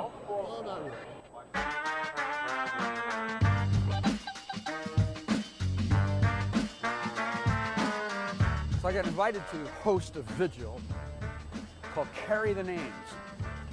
And that's what they were doing, carrying the names of the people who were victims of deadly police force. Michael Brown, Eric Garner, Akai Gurley. I got a motion from Dragonfly from Stop Shopping Choir, and I started preaching. I preached up a storm as best I could, but about a minute and a half into my sermon, the place was flooded with police, Homeland Security, National Guard, state troopers, and I was pushed over and handcuffed so fast, down in the jail, down in the basement. Before you know it, I was out the door, put in prison overnight. The next morning, I'm in court. The same thing happens. I'm just rushed out of there. Then our lawyer, Wiley Steckler, gives me this iPhone. And there, in black and white, in the Gothamist, a popular paper, is this charge by Adam Lisberg, the MTA law enforcement spokesperson for this grand place. His quote is that I, Reverend Billy, physically attacked a police officer. Unbelievable. The feeling of being robbed of my work and life and identity, just the fiction. I did not touch anybody. I did not look. I know how to do this. I'm trained in nonviolence. I did not do anything. It was right here. It was right here. It happened right here. I was simply arrested while I was speaking and taken away, and that's it. The cold feeling in my city, the city that I love, that city spokespersons whose salary I pay for with my taxes, that they would say this. I can just feel the rending apart of the community, that we are not that close. We're not. They are willing to say this, and they think that they can just say anything about anybody and get away with it.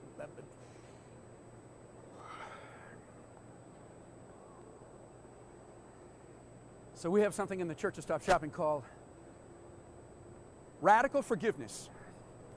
Amen? I forgive the police. We gotta love them too. Cops and bankers love their mothers, but I'll stay radical. Mothers love their brothers. We gotta love them too. But we'll wake up every morning forgiving each other, reaching out, touching, telling stories, having humor, being in a community together, sharing our children, sharing the streets, sharing the climate, being in this city together.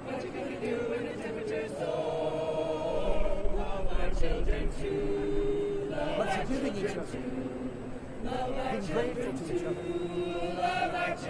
helping each other out, living together, living together. I got a daughter just turned 4. What do we do in the superstore? What do we do with the blood and the gore? The water's rising through our door. Love our children too. Love our children too. Amen. Earth-alleluia.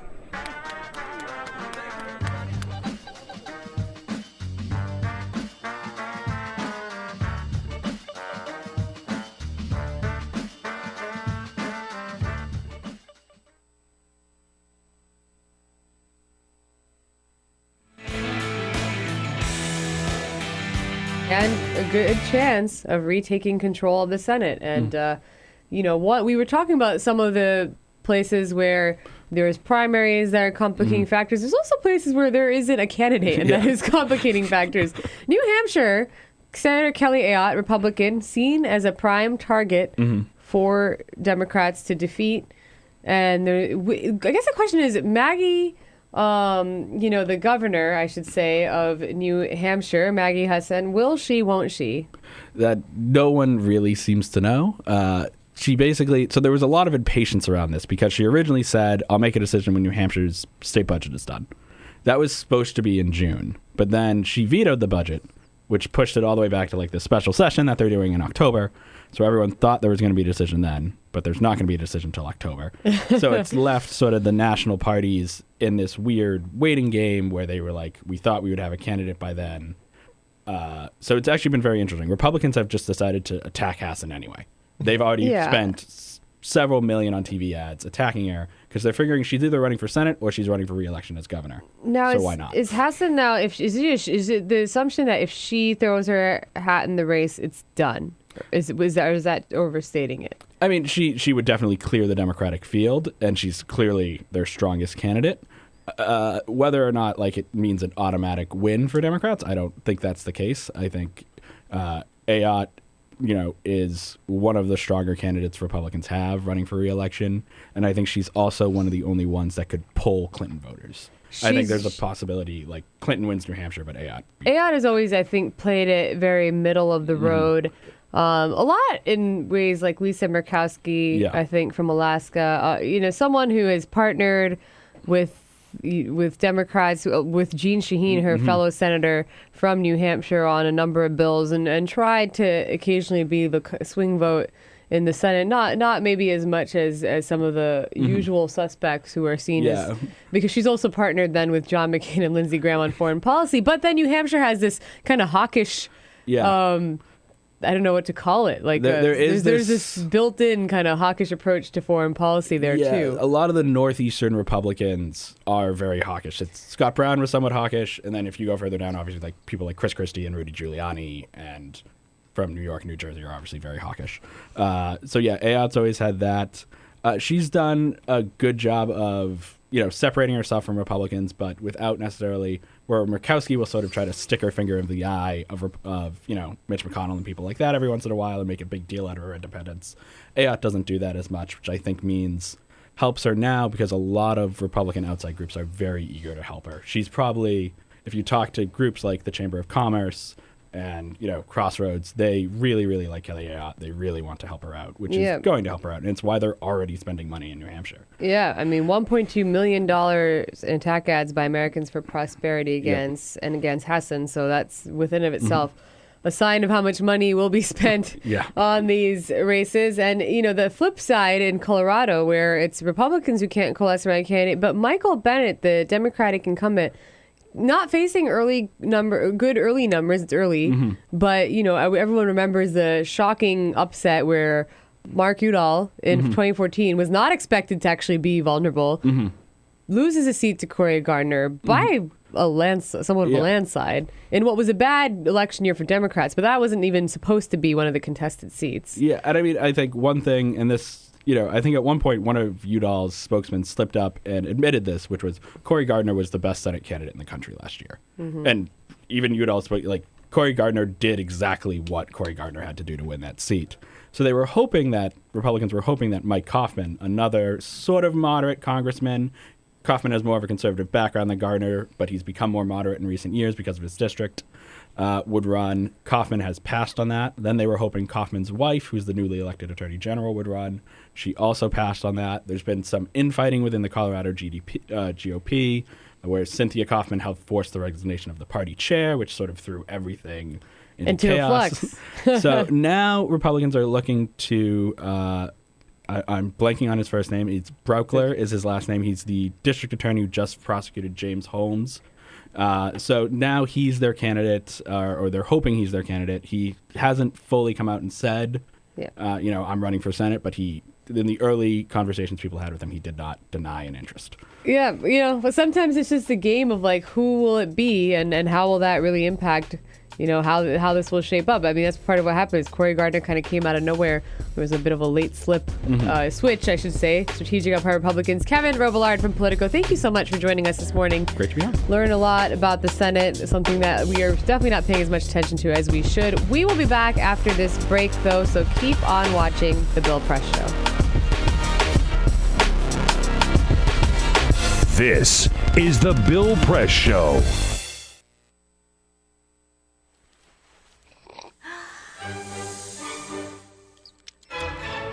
When I started learning about nutrition, about which, by the way, much less is known than you might think, I learned that what mattered most about one's health was not necessarily the nutrients, good or bad, that you were consuming or staying away from, or even the calorie counts. But what predicted a healthy diet more than anything else is the fact that it was being cooked by a human being and not a corporation.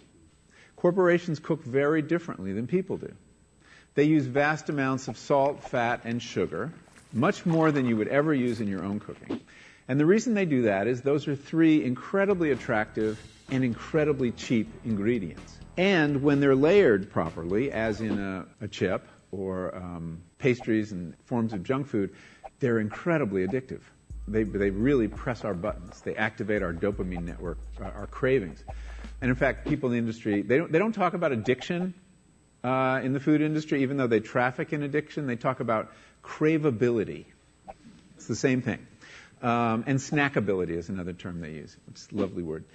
And then the last point about corporate cooking that's important to understand is they cook different stuff than you do at home. What they're good at, in general, they don't cook that well, but things like chips, they cook incredibly well.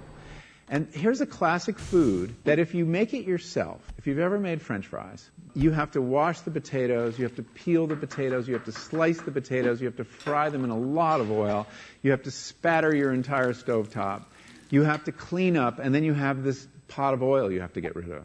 I mean, it's really difficult, and it's a pain. They're wonderful, but it's a pain. And if you make them yourself, you'll only eat them every 6 weeks, 2 months, because it's too much work. But when you let corporations cook for you, it's so simple and so inexpensive, and they're really good, that you will have them twice a day, as many people in America do. So you see the kinds of foods you end up with are these labor-intensive foods and desserts. These special occasion foods become everyday foods when we let industry cook for us. Eat anything you want, just cook it yourself.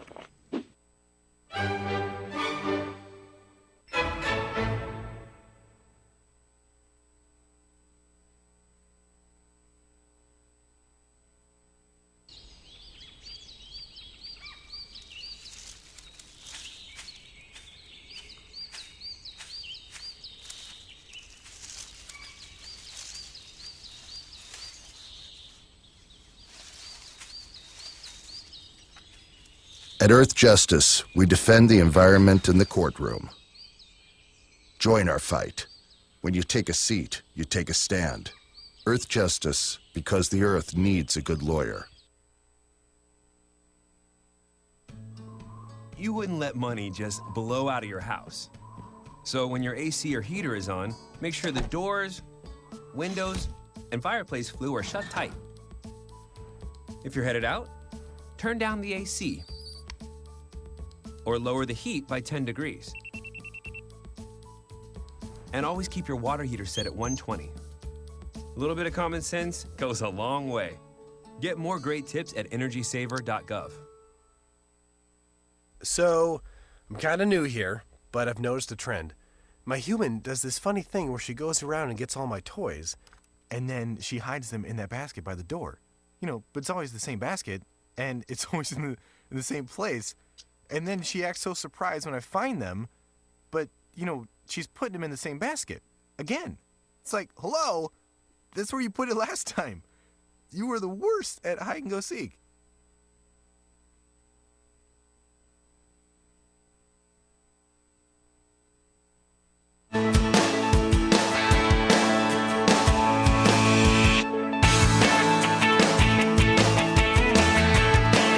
Seen on Free Speech TV and online on TawkrTV. This is The Bill Press Show.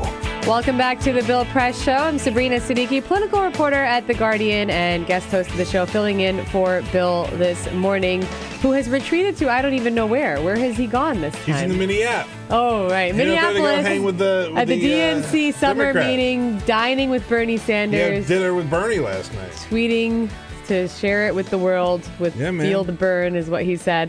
But, we've got plenty of great guests who've been joining us. One such guest now in the studio, Jenna Johnson, political reporter at The Washington Post.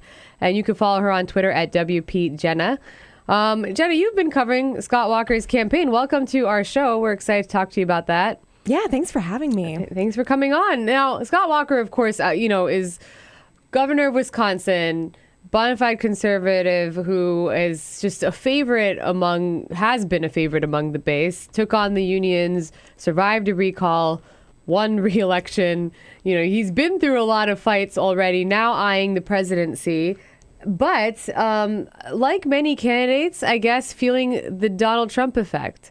Now, you wrote a story this week about ways in which Scott Walker is sounding more like Donald Trump, which I find to be very compelling. Can you kind of walk us through, in what ways is he sounding more like the real estate mogul who I think many Republicans wish would go away? Right. Scott Walker has been through a lot, but he, like a lot of candidates, just did not see Trump coming.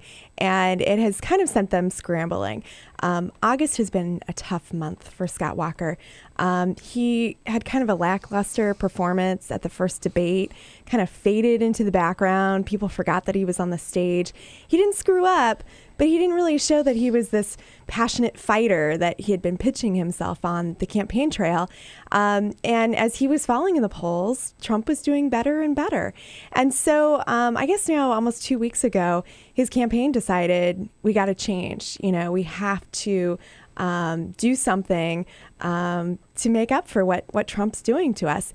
And so part of that was they made a very conscious effort to go after Trump voters. And they want to tap into that anti-establishment, anti-Washington, anti-politician vibe that's out there. And so they frame it as we're going after his voters. But as I watched Scott Walker out on the campaign trail, he's kind of morphing into a softer, nicer, more Midwesternly Donald Trump.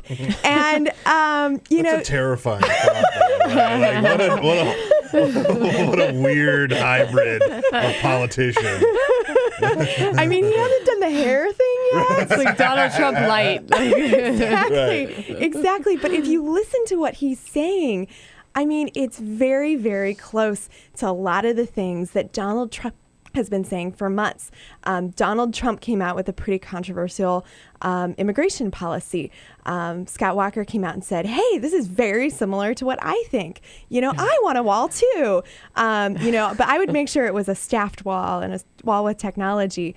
Donald Trump goes on and on about how much he hates China. Scott Walker is now like, you know what? China's a major problem. Cancel the Chinese state visit. Exactly. And also he's been really kind of upping his criticism of the Republican Party, saying, we worked pretty hard to get Republican majorities in Washington, and how come you guys haven't repealed Obamacare? How come you guys haven't fixed immigration? What I find kind of fascinating about his approach here is it's counter to what Jeb Bush and Marco Rubio are doing. Now, I'm saying that because the conventional wisdom going into this was that this is going to be a nominating contest between Jeb Bush, Marco Rubio, and Scott Walker, primarily, with maybe John Kasich coming into the mix, maybe Chris Christie having somewhat of a comeback. It wasn't necessarily clear cut, but the top three have been regarded to be, continue to still, I think, are perceived to be Bush, Walker, Rubio in some order. And with Jeb Bush and Marco Rubio, they're a lot more concerned about getting dragged to the right, too far to the right, because it's, losing the general to win the primary is what they call it. Scott Walker seems to not be afraid of railing against so-called amnesty, as you said, going, very far in one direction, not just criticizing China, but saying, let's just cancel the state visit altogether. What do you think the calculus is? Do they think that will not be a problem in the general, that they could somehow change course or just overcome the notion that he is then too far right for the general electorate? Yeah. Well, I mean, Scott Walker was already pretty darn conservative. I mean, even if he wasn't, but as far as how much he was promoting what he believes, that's, it's the degree of passion on issues. Abortion is a great issue of this. He's been pro-life since he was, forever. As a college student, he was very involved with this. As a lawmaker, he pushed, pro-life legislation. But when he was running statewide for governor last year, people kept trying to get him to talk about abortion, and he would not talk about it. He would say, my constituents don't care about this. They care about the economy. This is it. Then January hits, and all of a sudden he's calling for a 20-week ban on abortions. During the debate, he was saying, he's opposed to abortion in all cases, even when the life of the mother is in danger, even when a woman might die if she continues with a pregnancy. He thinks that there are other alternatives to abortion. So, I mean, these are very far right stances that he's very passionately embracing. And I think that they're just very worried about getting to the general election. That, you have to win a state like Iowa if you want to get to the general election. And what they're hearing on the ground is, for the social conservatives who dominate those states, this is what they want to hear, and this is what he's saying. Yeah, and I find it to be so compelling because Marco Rubio, too, in the debate, decided to come out more forcefully against abortion, even in cases of rape or incest. They're a bit mixed on how to, when the mother's life is at stake, kind of saying they don't think that there's a lot of incidents like that. But otherwise, on immigration, that's where I've seen this kind of divide within how to treat the Donald Trump effect. And Scott Walker clearly, as you said, tapping into some of that anger, some of that frustration with the establishment and its inability to really resolve this issue. And I wanted to get your birthright citizenship is one of those where I was kind of intrigued by Scott Walker's. He gave many answers. So can you, a quick kind of rundown. He evolved on that awfully quickly. A quick rundown on what he said would be very helpful, I think. Sure. Well, he says that he has remained consistent on this issue. They all do. But, I mean, right off the bat, Donald Trump says we should not be automatically giving citizenship to the babies of immigrants who are here illegally. Monday morning, Scott Walker is at the Iowa State Fair. In a TV interview that morning, he says, all of Donald Trump's issues are very similar to his own. And reporters start honing in on specific issues. Birthright citizenship is one of them. And, pushed him on it and pushed him on it and pushed him on it. And at first he wouldn't really answer the question, but he made clear that he has some issues with it, that he feels like there's something wrong about this. And even referenced that back in the 1990s, Harry Reid had even raised questions about this. So he was very clearly showing that he had concerns about this issue. And then Casey Hunt of MSNBC, as we were walking around the fair, asked him specifically about it again. And he said, yeah, absolutely, we should change this going forward. And, and the campaign pushed back right away, where it's like, oh, he wouldn't have said that. And then the video came out. And that could have been an opportunity to say very specifically where he was on the issue. But he continued to say other issues are more important. A couple days later, he said he didn't have an issue at all. He didn't have a stance on this issue at all. And then a couple days after that, he was on a Sunday show and was asked, birthright citizenship is something that's in the Constitution. Like, do you want to change the Constitution? And that's the point where he finally came out and said, no, I don't want to change the Constitution. But that's it. That's the depth of the answer that we've gotten so far. Oh, the multiple days to answer one question is my favorite thing about presidential elections, any kind of election, really. Jeb Bush, of course, has also been a victim of this a number of times. We're going to take a short break, but we'll be back with Jenna Johnson from the Washington Post. So keep on watching The Bill Press Show. We'll be back shortly. Your progressive headquarters for the 2016 election. This is The Bill Press Show.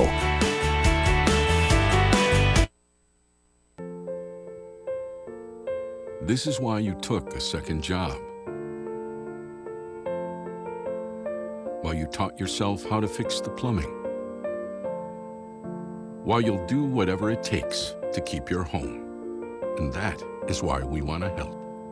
We are making home affordable, a free government resource that can make paying the mortgage easier. Call 888-995-HOPE today.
So, same time next week?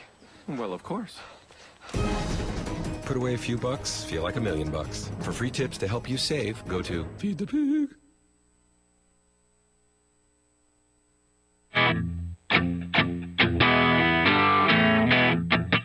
Seen on Free Speech TV and online on TawkrTV. This is the Bill Press Show. Welcome back to the Bill Press Show. Sabrina Siddiqui here, political reporter at The Guardian, filling in on this Friday morning. We were talking about Scott Walker before the break, Republican candidate for president, governor of Wisconsin, with the Washington Post's Jenna Johnson, political reporter there who's covering the Walker campaign, doing a fabulous job of it. You can follow her on Twitter at WPJenna with 2 N's. Jenna, one of the things that we were talking about right before the break was, the struggle for some of these candidates to kind of answer a question clearly or to then clarify it and then go through this back and forth with the media. Scott Walker came into one of these instances recently over a comment he made last weekend, I believe, or last Friday, about a week ago, where he said, I think that he was talking about the ISIS, and he was saying it's a war against Christianity, a war against people of Jewish faith, obviously a war against America, peace. But then he said it's also a war against the handful of moderate or followers of Islam, something along those lines. But he basically referred to moderate and peaceful followers of Islam as a handful. This raised a lot of headlines in the press, locally especially, where I think the Madison State Journal then proceeded to press a number of times the campaign to ask, what did he mean? What did he mean? Well, without getting into his head, Scott Walker is learning very quickly that everything he says, every word he says is going to be scrutinized. Yeah. And even if he just means, I don't think he actually meant there is only a handful of people. I don't think he meant that literally, but that's what he said, and he's taken the stance of not wanting to clarify his comments too much, not wanting to apologize, not wanting to say, hey, I misspoke, that's not what I meant, for fear of driving this narrative that he's a flip-flopper. But it puts him in this position where he has these comments that don't quite make sense, and people want to know what he meant. And, he hasn't fully walked away from this statement, but, his campaign has said that he knows that most followers of Islam are peaceful and are, victims of terrorism. Yeah. And he did say, one of the clarifications they made is his point was that they are the first victims of ISIS. The majority of Muslims, they said, majority of Muslims, the majority of whom want to live in peace. But then I think the Madison State Journal was saying, okay, well, did he misspeak? They wanted to get at the point you're saying, okay, so was it a misstatement? Because Jeb Bush has come out on a number of occasions, a number more than I think people, Republicans like him to, and said, I'm sorry, I misspoke. I misspoke on women's health. I misspoke when I said people need to work more hours. He's just kind of had this approach of don't allow the gaffe to live on, just clean it up right away. I think Walker's kind of figuring out how to navigate where he doesn't, I guess, seem like he's not prepared, or also doesn't want to necessarily walk back a statement that plays well with primary voters too, who really view ISIS, I think, as this, really driving force in foreign policy. I know I've certainly heard him talk a lot about how he's not going to shy away from calling it radical Islam. That's a big line of his. I think what was compelling to me about this is that it kind of feeds into this broader narrative that is, or question that's being asked about, foreign policy and whether he's got the appropriate or experience to kind of discuss foreign affairs or approach diplomatic relations as a president needs to. And he has a big foreign policy speech today. So where has the preparation been there? How have they kind of been beefing up in this particular area? Yeah, this is a major weakness for him because he's been the governor of Wisconsin. He hasn't been having to deal with border issues like governors in southern states have, or foreign policy issues that senators have. And so, he's stumbled here and there in talking about this. A couple months ago, he basically said ISIS wouldn't be a problem for him because he took on union protesters in his own state. a flip comment, but one that equated, the teachers union in his state to Islamic terrorists. and so he's been spending a lot of time beefing up on these issues, trying to speak about them authoritatively, and being able to have answers when these questions come up. I think his foreign policy speech today is going to be, really put a spotlight on that and see how he's progressed. It doesn't totally help him that Marco Rubio is also giving a foreign policy speech today in Charleston, in the same city, and Rubio has had much more experience on these issues. Yeah, he's certainly running as sort of like the foreign policy candidate among Republicans, Marco Rubio, using his Senate experience as his key qualification.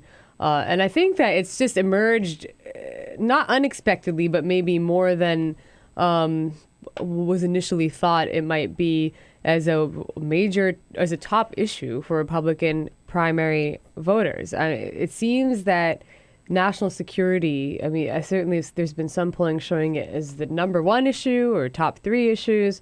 And so these candidates are having to grapple with not just whether they have a good command over foreign policy, but what would they actually do? That's always the tough one. Scott Walker actually laid out, since he criticizes the president's strategy on ISIS repeatedly, as they all do, what he would do instead.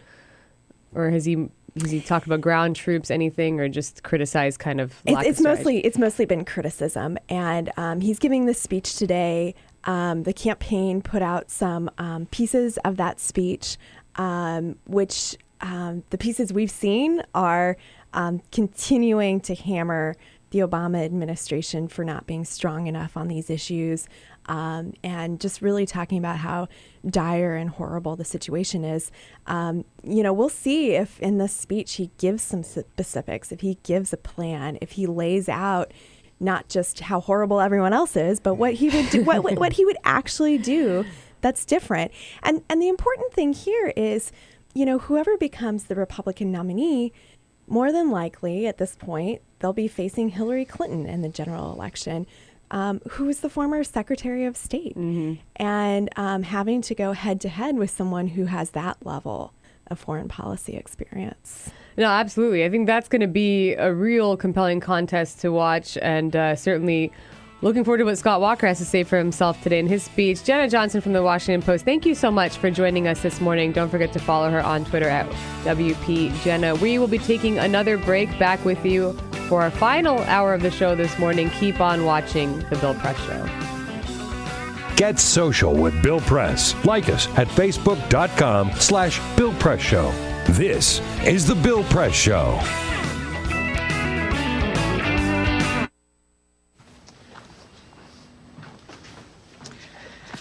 All right. I know this isn't any fun to talk about, but we should. Okay. So who's going to do what? I'll pack the dead batteries. Great. I'll only put what I don't need into a duffel bag. Perfect. That's totally unhelpful. No problem. Meanwhile, I will try to comfort everyone by speaking in a calm voice. And I'll try to get the generator going without any gas. Oh, let's not forget the cell phones, which probably won't work. Right. And who is going to handle supplies?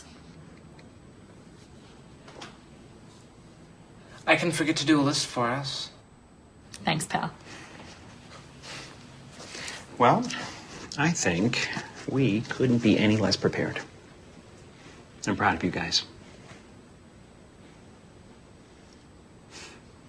Talk to your kids about who to call, where to meet, what to pack. Visit ready.gov/kids for tips and information.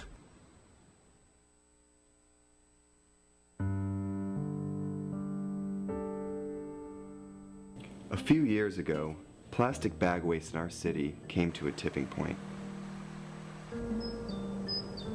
It was clear we had a bag problem. My department was tasked to reduce plastic bag consumption. We needed to come up with ways to change human behavior. So we asked ourselves, Would you like it back? What do people really hate? Yep. Getting punched in the stomach.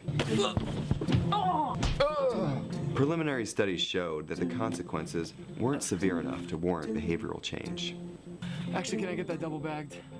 So we thought, what do people hate more than getting punched in the stomach? Kissing Helga. Hey, big boy. People didn't find her so offensive after all, so we had to get creative. How many bags? Okay, now, pour this ice water down your pants. We tried everything.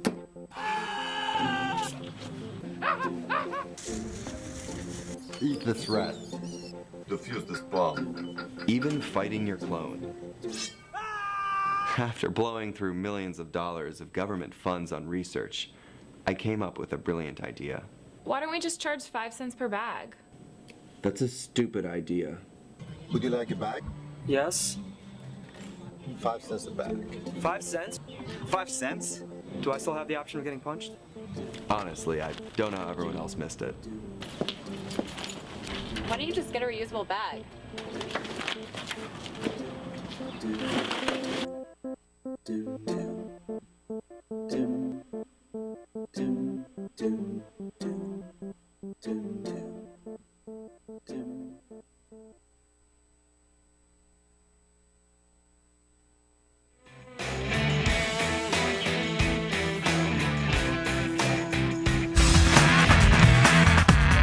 This is the Bill Press Show.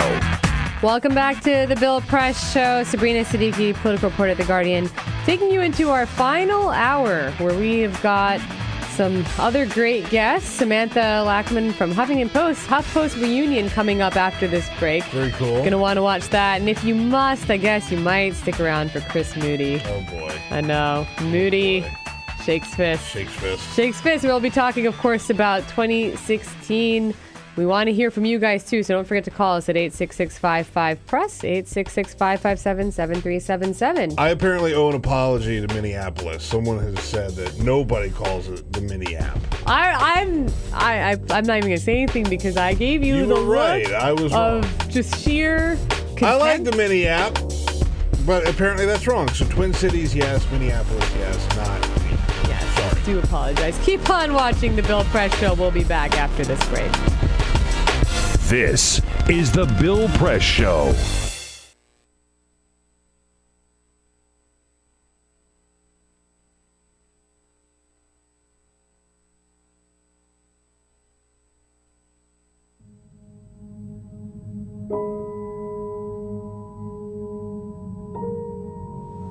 The hardest moments for me is when I'm laying awake in the middle of the night and I'm thinking about all the times I made a pitcher of Kool-Aid with the water, or I boiled a pot of corn or potatoes with the water.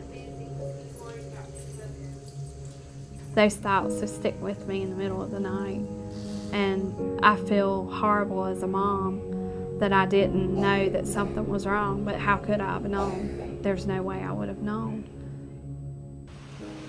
The spill at Dan River happened when a drainage pipe that ran underneath an ash basin and dam collapsed, sucking out 6 decades of waste and spewing gunk directly into the river.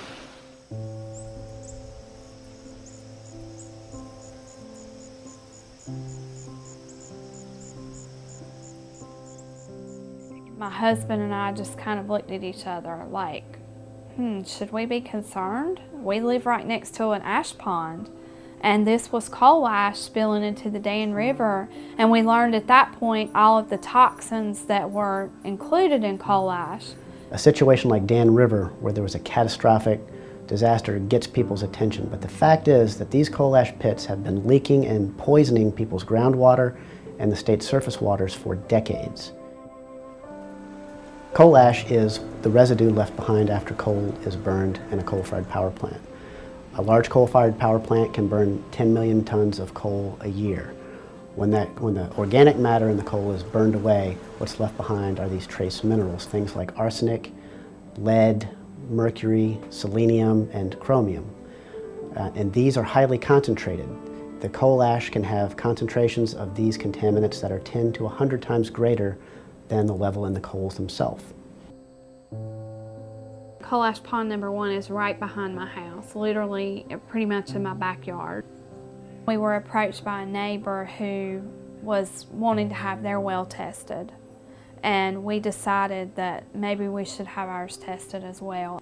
They found hexavalent chromium at 4.5 parts per billion. So in talking to the residents, we have discovered anecdotal evidence of an extraordinary number of cancers for this fairly small community. Some of us in the community got together. We started kind of talking about all the cancer that we've seen in some of our family friends in this community. I think we had somewhere in the neighborhood of around 70 names. So we had some help from our river keepers putting a map together, and it was a little shocking to see it. You know, I still have a hard time looking at it. Technically, EPA has not regulated coal ash as a hazardous waste, but it is undeniable that coal ash contains many, many hazardous substances that are hazardous, in fact, to people and the environment. And the only reason they have not been regulated as such is because of intense lobbying efforts by the coal industry and its allies. A lot of these chemicals are simple elements, but when you find them at the levels that they exist in around coal ash ponds, then you're starting to talk about cancer, brain tumors, you're talking about birth defects, developmental problems, neurotoxicity.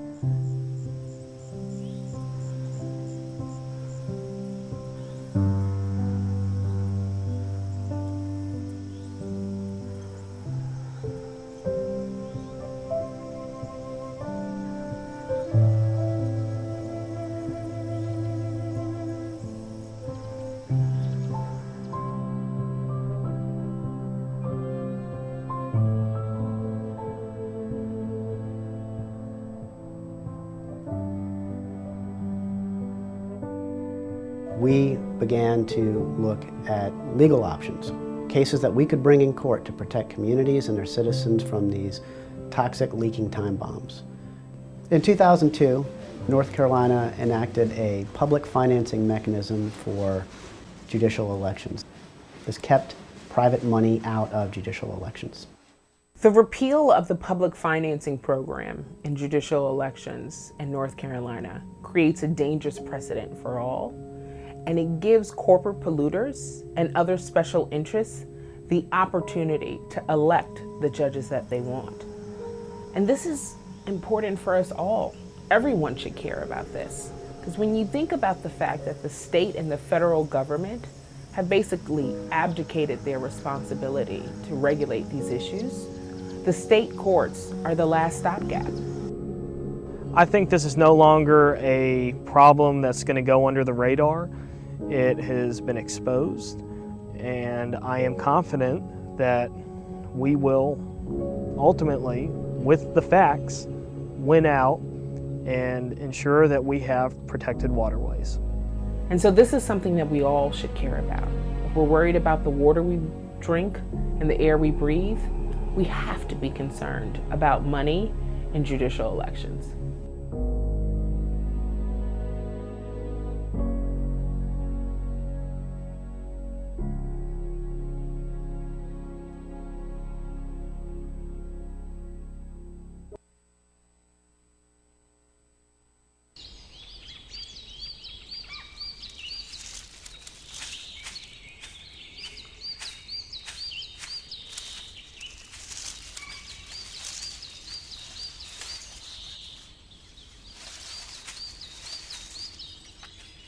At Earth Justice, we defend the environment in the courtroom. Join our fight. When you take a seat, you take a stand. Earth Justice, because the Earth needs a good lawyer. The average text takes your eyes off the road for nearly 5 seconds. At highway speeds, that's enough time to travel the length of a football field. Stop the texts, stop the wrecks.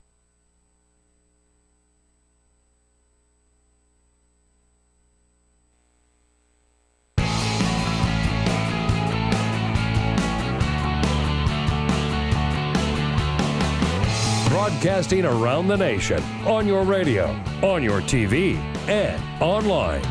This is The Bill Press Show. Welcome back to the Bill Press Show. Sabrina Siddiqui here, political reporter at The Guardian, filling in for Bill on this Friday morning. We are in the final hour of our show, have been talking all kinds of things from Trump to Hillary to Scott Walker. We've got plenty more to come.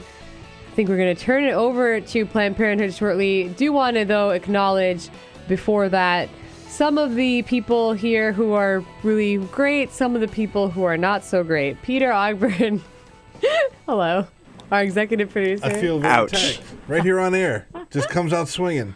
Come out swinging. This is payback for the mini app. Look, to be fair, because Bill is in Minneapolis. He went out there to go see the Democrats yesterday. You had to issue an on-air apology, though, so I was right. I refer to Minneapolis as the mini app, which makes people want to punch you in the face. I know someone from Minneapolis who calls it the mini app, but someone tweeted me and said that was totally You were still called on to apologize. Jamie Benson is running the board. Hello. Hello. And good morning. Ray Rogers screening your calls. And Cyprian Balding, our video operator, as usual, making us all look decent on camera. We are also joined now by a friend of mine, staff reporter at the Huffington Post, Samantha Lachman. Good morning. Yeah, thanks for having me. Thanks for coming in bright and early. You can follow her on Twitter at Sam Lachman. We've got a HuffPost reunion because, of course, for those of you who have not been following me as a guest of the show, I used to be at the Huffington Post for almost 3 years. Recently joined The Guardian, I guess now 5 months ago. Time flies. Has it been that long? It's been 5 months. Good for you. And so you worked with Sam, who is great, and looking forward to chatting with her about all things 2016. But first, this is the Full Court Press. Yeah, no, I'm good. Okay. I was just waiting for my liner. Okay. We're good. We're good. Just a couple of other stories making news. Donald Trump does not wear a toupee. All right, we just have to put that out in the open because yesterday he had a rally in Greenville, South Carolina, and he called someone up on stage to feel his hair and tug at his hair to prove that it was not a toupee. There was a story in the New York Times where someone mentioned him, a Spanish-speaking person referred to him as El Hombre del Peluquín, which is Spanish for the man of the toupee. So everybody thinks he wears a toupee, and he was like, no, I don't wear a toupee. So he called a random woman up on stage. She pulled, the back of his hair, which I have to be honest, I don't want to go into, a birtherism type situation with the Trump's hair, but the back of his hair is not the issue. Nope. It's the top. She didn't pull the part in question. I'm not saying he's wearing a toupee. I think it's a really, really bad comb-over, but I don't think that she did us any big favors because she missed the bad part. I'm skeptical that that's his real hair. I don't want to be invited, though, to test it for myself. I'm not touching his hair. I'm going to take his word for it. No, I wanted to know who does his color job, though, because it's really yellow. It's really yellow. It's but there's also a weird thing going on with the color of his face, with his hair. It's all kind of one color, except for his eyes. The tanner part doesn't give. He's got raccoon eyes. Well, you have really scrutinized. Yeah. Yeah. I'm very observant. You're very observant. I'm a watcher of the news. A watcher of the news, or just a quiet stalker of Donald Trump? That too. Hey, sad news. I know you're a big fan of basketball. Yesterday we got some very sad news. Daryl Dawkins. I'm going to talk about the panda. Go ahead. No. I already did the story about the panda. I can't do that. No, we're not going to do that again. We've already been through that. It's too hard. Okay. But Daryl Dawkins, Chocolate Thunder, formerly of the Philadelphia 76ers, passed away yesterday. I hated to hear that. He was known for his thunderous dunks, which he gave names to after he dunked them. So he passed away. 56 years old. Sad news. Very young still. Yeah. It's always sad when a hard thing. And this is interesting. Tropical storm Erica is currently taking place. So NASA and NOAA, the National Oceanic and Atmospheric Administration, have teamed up to take a look at these hurricanes and these tropical storms by flying drones into them. Right? Isn't this kind of cool? Well, it's like Isn't this basically like Sharknado in some form? In some way, you're not wrong. The dronacane. I don't know. All right, like that's the next show. But they're saying like they only have so much knowledge of hurricanes because you can't really get into it without these airplanes. They fly these airplanes into the eye of the storm, and you kind of get up above it, and you can see it from a distance. You can get into it to a degree, but you can't get into it at the level that a drone does. So this is going to be the first time that they do it. NASA and NOAA collaboration. I'd like to see how many of these drones actually survive, though. That's the thing. I feel like they're going to go through a lot of them. High-powered, high-armored drones, right? Like they're going to have to be pretty. Drones, there's just too much for me to keep up with when it comes to. There's a lot going on. There's a lot going on. There's a lot going on with the drones. And I also how do they name these storms again? Why, Eric? Noah seems kind of appropriate, though. Yeah. So that makes sense. But, Eric. I don't know. I don't know where these names come from. I don't like it, personally. Yeah. Yeah. But anyhow, Samantha, Lachman, Sam. Or Sam. You have obviously been covering no shortage of news this election cycle, but also the controversy around Planned Parenthood. To recap, I know many of our viewers and listeners are familiar with this, but anti-abortion activists secretly filmed employees of Planned Parenthood discussing fetal tissue sales, although the key here is that these are very highly edited videos, that there was repeatedly said that Planned Parenthood does not profit from these sales. It stems more into the use of fetal tissue for research, which is a long practiced tradition in medicine. That's how there's been a lot of medical breakthroughs, including for polio, for example. Right. That's a really good question always. I would love to ask the Republican candidates if I had a chance. It's like, do you regret curing polio? Like, is that something, would you like to go back in time and undo that? Right. I mean, I think it's an interesting question. I mean, Mitch McConnell, is one who in the past did support fetal tissue research because he himself is a survivor of polio. Right, exactly. Yeah. But where do we stand? Because the way this was going was that these activists, this group based out of California, was releasing a new sting video, all edited about once a week. So there was, and they kind of get more uncomfortable in their content for a lot of people as time goes on. Initially Planned Parenthood did say, look, we understand that some of the language used is a little too flip, that some of this is disturbing and is not well reflective of how we operate as an organization. How many videos have been out, or where are they now with the release of these videos? Sure. So the head of the Center for Medical Progress, which has nothing to do with progress and or medicine, the group that did these undercover sting videos, I think said the other day that he has about 4, give or take a few, videos left before the end of September, I think. So he's timing these videos for when Congress has to go back in and raise the debt ceiling, pass funding bills, and all that sort of stuff. So at least 4 in the next month and a half or so. And meanwhile, what I think is interesting to me is that my colleague, your former colleague, Laura Bassett, had a story yesterday about how Planned Parenthood commissioned an independent analysis by this research firm to show that even the full unedited videos that weren't the ones that the Center for Medical Progress was pushing out were edited in all these clever ways to drop 20 minutes, an hour here and there of conversation to change the context for things. And so even these unedited videos, this firm showed, wouldn't hold up and shouldn't hold up in Congress if Congress were to do an investigation. So this is Planned Parenthood, sort of moving from defense to offense and saying, hey, look, you can't even use this stuff that you've been putting out because it's so removed from what the actual conversations were that took place. Now, at the state level, the calls for investigations into Planned Parenthood haven't really gone in favor of the pro-life anti-abortion community. Mm-hmm. Some states, I think, have just declined to investigate Planned Parenthood. Others have just cleared the organization of wrongdoing. Am I not wrong? Right. No, exactly. I had a story about this last week about how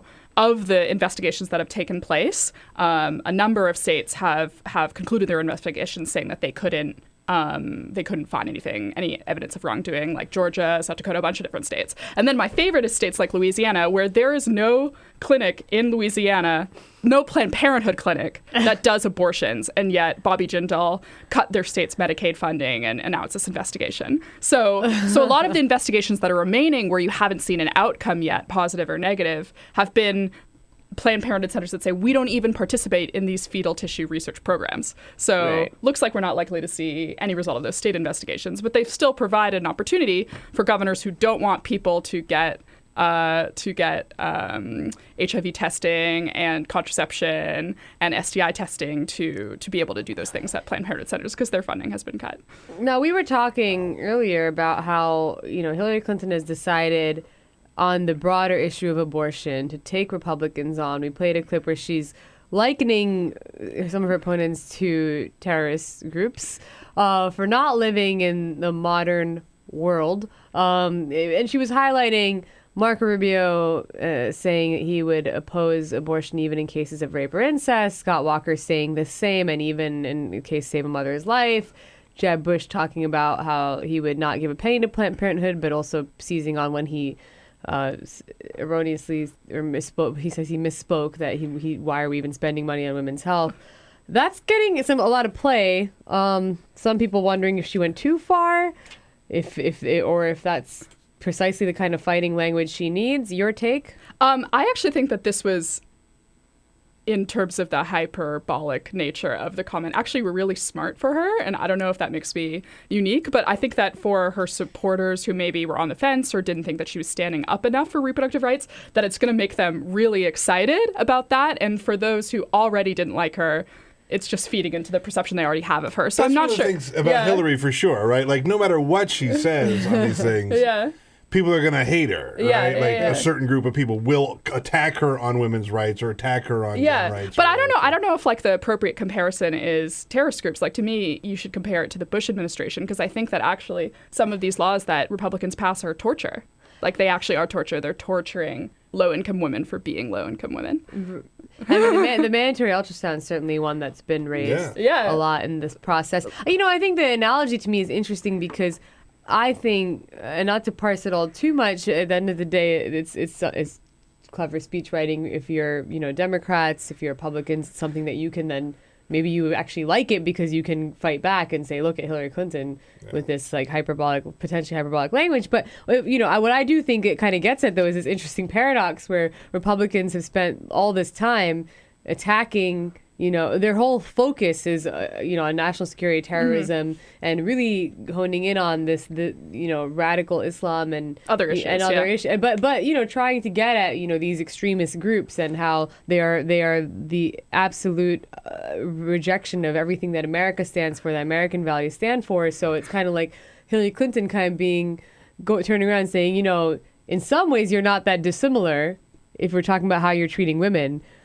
I think she sees that as an interesting kind. I would think certainly her supporters would see that as a good, powerful statement. Yeah, and she's getting out ahead of a general election if she's the Democratic nominee, where I think no Republican nominee has ever taken the position that they wouldn't even allow abortion in the cases of rape and incest. Right. So I think for Marco Rubio, Scott Walker, whoever it is, that's a position that they would be out of step with past nominees. And so Hillary Clinton's anticipating that and trying to draw scrutiny to that position. Yeah, I was going to say, it's this war on women line, right, that gets thrown around a lot. It's real. That's what I think a lot of people have seen over the years. It was thrown out there, and it's only gotten worse the farther along we've gotten. This Jeb Bush thing, if he is the nominee, of, shaming unwed mothers, right? That came out that Laura Bassett, I think, had that story a couple months ago, right? That's terrible. Well, I'm actually very interested to see how Republicans do play this. At least, Marco Rubio and Scott Walker, because they are the ones who could very likely be the nominee, and to believe that they are going to be able to defend their position on exceptions. Marco Rubio is quite strongly, having been covering his campaign, defended, himself as based on his faith, a strong believer in life beginning at conception, and that the sanctity of life, and that as much as it's a difficult decision, he doesn't want to force on women. I think that's the area he's trying to find some kind of wiggle room, is to say, I'm not forcing this position on other people. This is my view. Right. The question then becomes, though, as president, are you going to outlaw abortion or nominate Supreme Court justices? Or nominate Supreme Court justices who might overturn, Roe v. Wade. We'll see. It's certainly going to be interesting to see how this all plays out. We're going to take a short break, but we will be back with Sam Lachman. So do not turn away. Keep on watching The Bill Press Show. On your radio, on TV, and online. This is The Bill Press Show. This is my computer. This is your computer. Let's go on the internet. Let's go. Click it. Yes. Okay. I cursor in between the R and the E. Pressing dot, I want you to just push the period. She's gonna love me all over again. That's it. Jamaica, here you go. Here we go. Good job. Thank you. Thank you. And I did it by myself. Feel smarter. So, I'm kind of new here, but I've noticed a trend. My human does this funny thing where she goes around and gets all my toys, and then she hides them in that basket by the door. But it's always the same basket, and it's always in the same place. And then she acts so surprised when I find them, but, she's putting them in the same basket. Again. It's like, hello, that's where you put it last time. You were the worst at hide and go seek.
So, same time next week?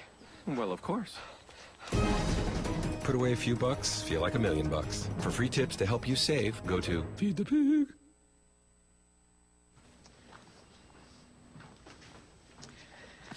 All right. I know this isn't any fun to talk about, but we should. Okay. So who's going to do what? I'll pack the dead batteries. Great.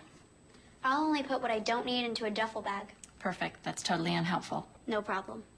Meanwhile, I will try to comfort everyone by speaking in a calm voice. And I'll try to get the generator going without any gas. Oh, let's not forget the cell phones, which probably won't work. Right. And who is going to handle supplies? I can forget to do a list for us. Thanks, pal. Well, I think we couldn't be any less prepared. I'm proud of you guys. Talk to your kids about who to call, where to meet, what to pack. Visit ready.gov/kids for tips and information.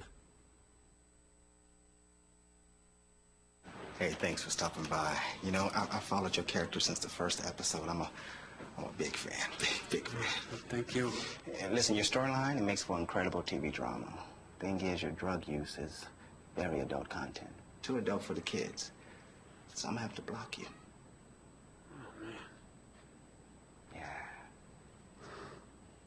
Well, have a good one. You're a nice lady.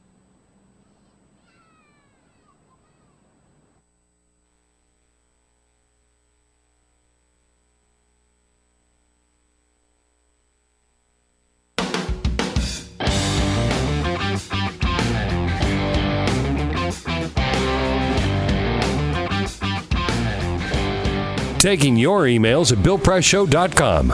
Don't worry, we'll keep all of our emails on a private server in Chappaqua, New York. This is The Bill Press Show. Welcome back to The Bill Press Show. Apologize for that. Sabrina Siddiqui, political reporter at The Guardian, filling in for Bill. Just chuckling over some ads about private email servers. Yeah. Can't escape them these days. Samantha Lachman, staff reporter at the Huffington Post, is talking to us about Planned Parenthood. Follow her on Twitter, of course, at Sam Lachman. Sam, so I just want to kind of be clear because we had someone tweet us. I don't, obviously want to necessarily get too reactive, but I do want everyone to be clear on what the issue is with the fetal tissue sale versus donation in Planned Parenthood, because that's where a lot of the root of the misunderstanding is. They're not selling. So can you kind of just break down what they do? Right. Yeah. So Planned Parenthood will ask Planned Parenthood says it's 1% of their clinics that participate in this kind of program. So 1% of the clinics that participate in this program will get the consent of a patient who's having an abortion to donate the remains from the abortion to science, to cure things like polio and eye disease and all these other things. And then once the patient consents to that, then there's a middleman company who will come in and do the processing and transfer and storage to the research institution. So that's where this donation process comes in, and then it gets into the semantics of, well, what word do we use for that? But Planned Parenthood has said, I think they said like the average is $60 for each specimen. And so that's where it's technically a donation, because Planned Parenthood is donating to the research institutions with this middleman in between who's paying for those sorts of services. Donation. Yes. I think it's important because, I think the whole terminology here is what throws a lot of people off, but then gives room to activists to spin it another way. We have to let you go very shortly, but I guess really, yes or no, are we looking at a government shutdown or not? Oh, God. So the question is, Republicans, a lot of conservatives in Congress want to shut down the government over funding for Planned Parenthood, the federal funding that Planned Parenthood gets for Medicaid patients and stuff like that.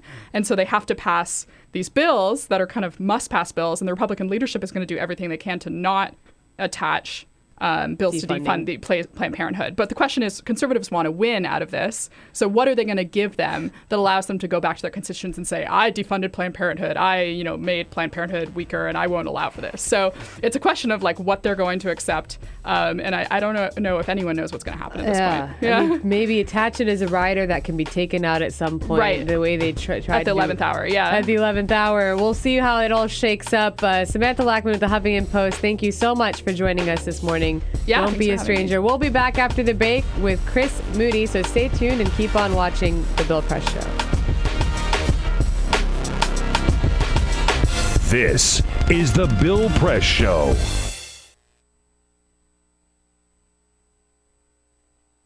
The average text takes your eyes off the road for nearly 5 seconds. At highway speeds, that's enough time to travel the length of a football field. Stop the texts, stop the wrecks.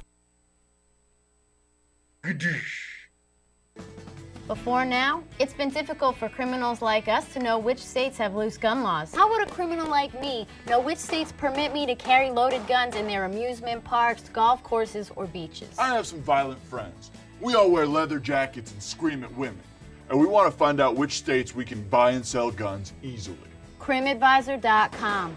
That's the site to find out where it's easiest for felons and fugitives to buy, carry, and even traffic guns. That's why I love Arizona, where I can go see the beautiful Grand Canyon and carry a loaded gun without even having to get a background check. You would fail that background check. I'm sure of it. Now, what about a road trip?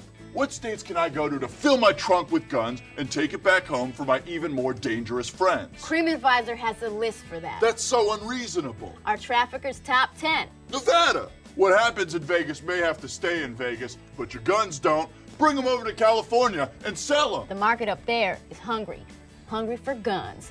I understand that CrimAdvisor.com will tell me which states really cater to us criminals and creeps, but what about the states where we're not so welcome? The ones that don't get us? I don't even like saying the name of these states, but California, Connecticut, Maryland, and New York all have laws to keep guns out of the hands of people like us. I want to shoot California so bad. Boo, California. Boo, go home. Wow, CrimAdvisor.com has all this information? Sure does. CrimAdvisor.com. Plan your perfect getaway. Oh, like TripAdvisor. Oh.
So, same time next week?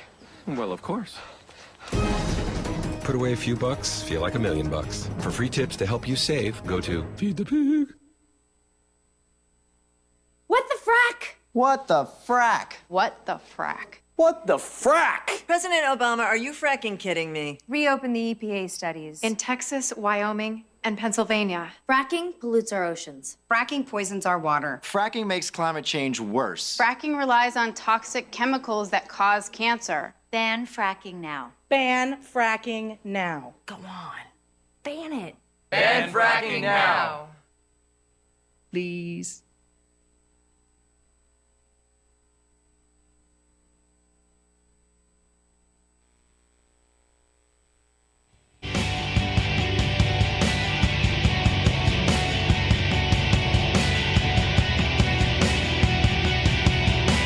Seen on Free Speech TV and online on TawkrTV. This is The Bill Press Show. Welcome back to The Bill Press Show. Sabrina Siddiqui, political reporter at The Guardian, into our last half hour on The Bill Press Show. It's been a great Friday morning. Even better now because one of our friends, Chris Moody, he is a senior digital correspondent for CNN covering politics and elections. Follow him, of course, on Twitter at Moody, also known as Ludicrous. Good morning. It's my summer alias, Ludicrous. Just your summer alias. I wanted to fit in with all the Straight Outta Compton talk, so I, got my name. Actually, that's from a reporter from the Daily Beast, Betsy Woodruff, named me appointed Ludicrous. you Ludicrous. Mm-hmm. But it's just for the summer? Yeah, it's a summer thing. I feel like I would love it if, anytime you're on CNN, you refuse to go by anything but Ludicrous. Ludicrous. The artist formerly known as Ludicrous. I'll see what I can do. Let's try to keep Ludicrous on air, but I'm not so sure about that. No, you're rocking summer tan. You've been out in Florida, I hear. Hey, what's in the mug? Is that just regular coffee, or is that one of your... Oh, no, this is not a homemade juice this morning. This is just regular coffee from Chris usually comes in with some homemade juice. He's changed. He's been known to come in with some. I know. I've been here for the juice. Yeah, I was in Florida. I stopped in Tallahassee, where a big GOP consultant named Rick Wilson lives. And a lot of people might not have ever heard of Rick Wilson, but he's been quoted in almost every political journalist story. Every political journalist has quoted this man. And he is very close in ties with the Jeb Bush people and the Rubio people. He knows a lot of them. And he's taken it upon himself to kind of take on the Donald Trump supporters and take on Donald Trump as a representative of the so-called establishment. Mm-hmm. And he has been at war. If you, he's, what's his Twitter handle? The Rick Wilson. If you could just look. He's the Rick Wilson on Twitter. You will see him man in the world. Going to battle with Donald Trump supporters. He is opposed to Donald Trump. He thinks he'll be bad for the party, and so he thinks right. Well, I think regardless of whether you're a supporter of Donald Trump or not, I think the step back analysis is that he won't do any. He probably won't do any favors to the Republican Party. Well, that's certainly what Rick Wilson thinks, and he has been writing op-eds. He's been appearing on all the television stations, including CNN, and he is taking a lot of fire from those people. And so I thought it'd be interesting to go down and see who this person was. Who is this consultant that you've never heard of that is making all these waves, that is battling Donald Trump supporters? So that'll be on CNNpolitics.com in the next few days. It should be very fun, very interesting. So, you have been following this whole Donald Trump, I don't What know. shall we call it, What Sabrina? shall we call it? Presidential campaign. That's what we Presidential campaign. I mean, because the thing is, yeah, okay, is it a spectacle? Yes, but is it also a campaign? Yes. I mean, we were talking earlier about how he is consistently leading in these polls. His lead is only growing. It's the establishment keeps fighting back and saying, okay, well, this will be the limit. This is where he's gone too far. You now have Fox News even, Roger Ailes saying, apologize to Megyn Kelly. That's not right. You had the John McCain prisoner of war situation where I think all the kind of establishment backhands were thinking, oh, this might finally be it. He's gone after a veteran. No, I mean, it's just the lead gets bigger and bigger. The traditional rules that we have always applied to presidential candidates do not apply to Donald Trump, and that goes for the things he does, and also the stories that reporters write. They just slip right off of them, and everyone wonders, well, when is the smoking gun going to be there, or when are they going to be able to build up the narrative enough against him to make the poll numbers dip? And it's not happening at all. And I think if you talk to a lot of his supporters, their disdain for this place where we have the studio here in Washington, D.C. is so heavy that it doesn't matter, because Donald Trump is such a so-called outsider that they know that he'll blow up the system, and they want that system blown up so bad that they're willing to overlook all kinds of things that they would never forgive for any other Republican. Now, you were in Florida, and I kind of brought this up earlier. I'm kind of interested. I mean, it's early to tell yet, but the two candidates from Florida, Jeb Bush, Marco Rubio, both. There's more than that. Ben Carson lives in Florida. Mike Huckabee lives in Florida. They live there. Donald Trump lives in Florida. I see Mike Huckabee still as the former governor of Arkansas. Ben Carson, retired neurosurgeon. Well, I'm just saying, there's a lot of Florida action happening. Right, there's a lot of Florida action. Wow. Sorry. I'm with you. No, I agree. You're with you. I'm You're with with you. me. I don't associate. We don't associate. I'm rarely with me, but I'm definitely with you. I mean, Florida's favorite sons, known as, typically people will bring up Jeb Bush, Marco Rubio. Mostly because Marco Rubio was supposed to wait his turn, so said some. He decided, no, actually, I think this is the perfect election for me, because I'm going to bring in my generational contrast against two dynasties. That's beside the point, though. I think my question was, they've taken a different tack to Donald Trump. Jeb Bush going on the offense, trying to, get more aggressive in his response to Donald, taking him on, rejecting all of his rhetoric, even putting out some shots against him, saying, if he is a front runner, so now you have to treat him like, well, I'm going to take him seriously. I'm going to hold him up, to more scrutiny and ask him tough questions. Marco Rubio, on the other hand, I would want to ignore him. This is a distraction. He doesn't represent the Republican Party. He's not going to be our nominee. I'm not going to comment on everything that he does, but also, I'm just going to acknowledge he's tapping into this anger, and we can't let anger define us. Which do you think, I don't want to say is a winning strategy, but is maybe a more effective way to respond to Donald Trump, or is there not really an effective way? Rubio's strategy is not only exclusive to Donald Trump. From the very beginning, they've really determined that they're not going to wrestle in the mud as much as other campaigns. I think a lot of reporters, myself included, have reached out to the Rubio campaign and said, do you have a response to this candidate that said something bad about you? And they've written back and said, we don't. We're just not going to engage in that kind of stuff. We're not going to be part of those stories. And that came months before Donald Trump ever entered the scene. Unless it's Hillary Clinton, but yes. As far as the Republican primary. Yes. But they're applying that to Donald Trump, and I think they're seeing it as the long game, that they see Trump as someone who will fade away. And I mean, I think Jeb really needs Trump to go away so he can have that rise as the GOP guy that takes away the primary. I mean, he was going to come in and raise all this money and blow everything away. And even before Trump came on, he wasn't necessarily doing that. And especially once Trump joined the race, it made it a lot harder for him to do this. He's not pulling what Romney was doing in 2011, 2012, when he was he wasn't always in the lead, but there was this presence, like this inevitableness about Romney, about being the nominee, and you're just not seeing that with Jeb in this field. Well, I was interested in this in part because, as you mentioned, Rubio's thing has been, I'm not going to be negative. In fact, I've, following him on the campaign trail sometimes, and he's said countlessly in his stump speech, I believe that one of the reasons we lost in 2012 because Republicans spent all this time attacking each other, couldn't really coalesce around Mitt Romney the way they should have, and then that only cost us in the general.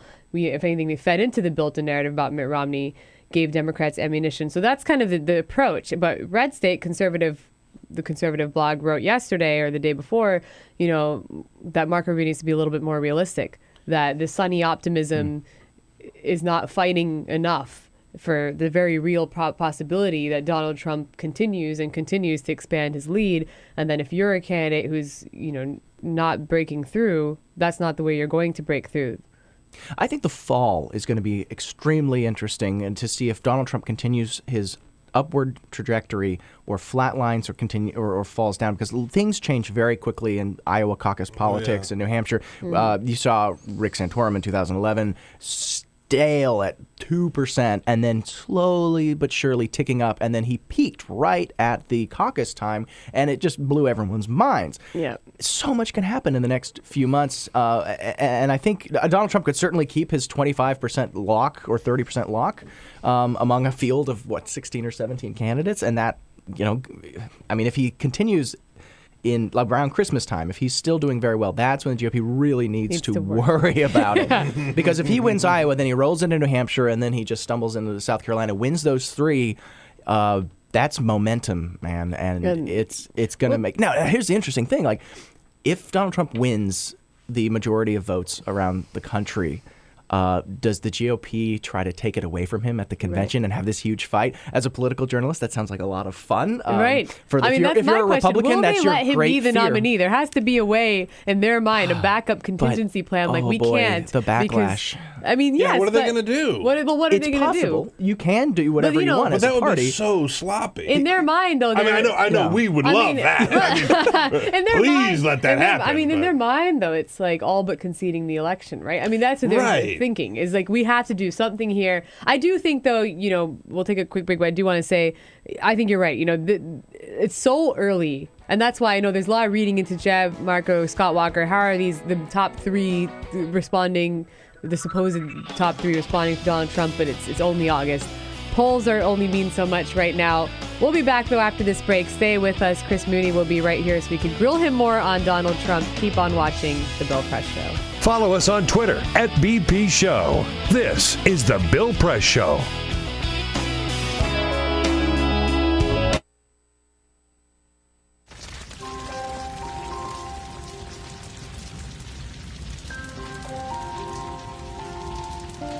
A single ember that escapes from a wildfire can travel more than a mile.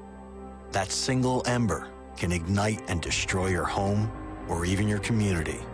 You can't control where that ember will land, only what happens when it does. Get Fire Adapted now at fireadapted.org. Columbine, Virginia Tech, Tucson, Aurora, Fort Hood, Oak Creek, Newtown. Newtown, Newtown. Newtown. How many more? How many more? How many more colleges? How many more classrooms? How many more movie theaters? How many more houses of faith? How many more shopping malls? How many more street corners? How many more? How many more? Enough. Enough. Enough. Enough. Demand a plan. Right now. As a mom. As a dad. As a friend. As a husband. As a wife. As an American. As an American. As an American. As a human being. For the children of Sandy Hook. Demand a plan. No more lists of names. It's not too soon. It's too late. Now is the time. Before we all know someone who loved someone on that list. No more lists. No more. Who they might have been. No more. If we had just done something yesterday. It's time. We can do better than this. We can do better than this. It's time. It's time. It's time for our leaders to act. Demand a plan. Right now. Right now. You! Demand it! Enough. Enough. Enough. Enough.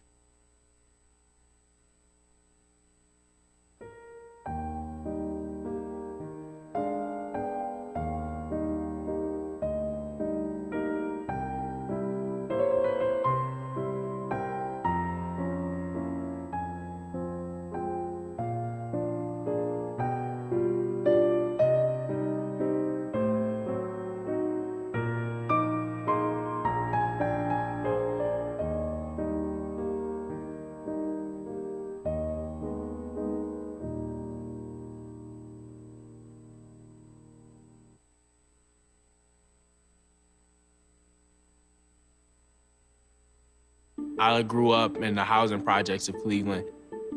I didn't even know that life could be any better than it was. Education for me has been a way to get away from the agony of what was normal life. I want to be able to impact the community, not just look back on where I came from, but to reach back to where I came from and pull some people up with me. My name is David, and I am your dividend.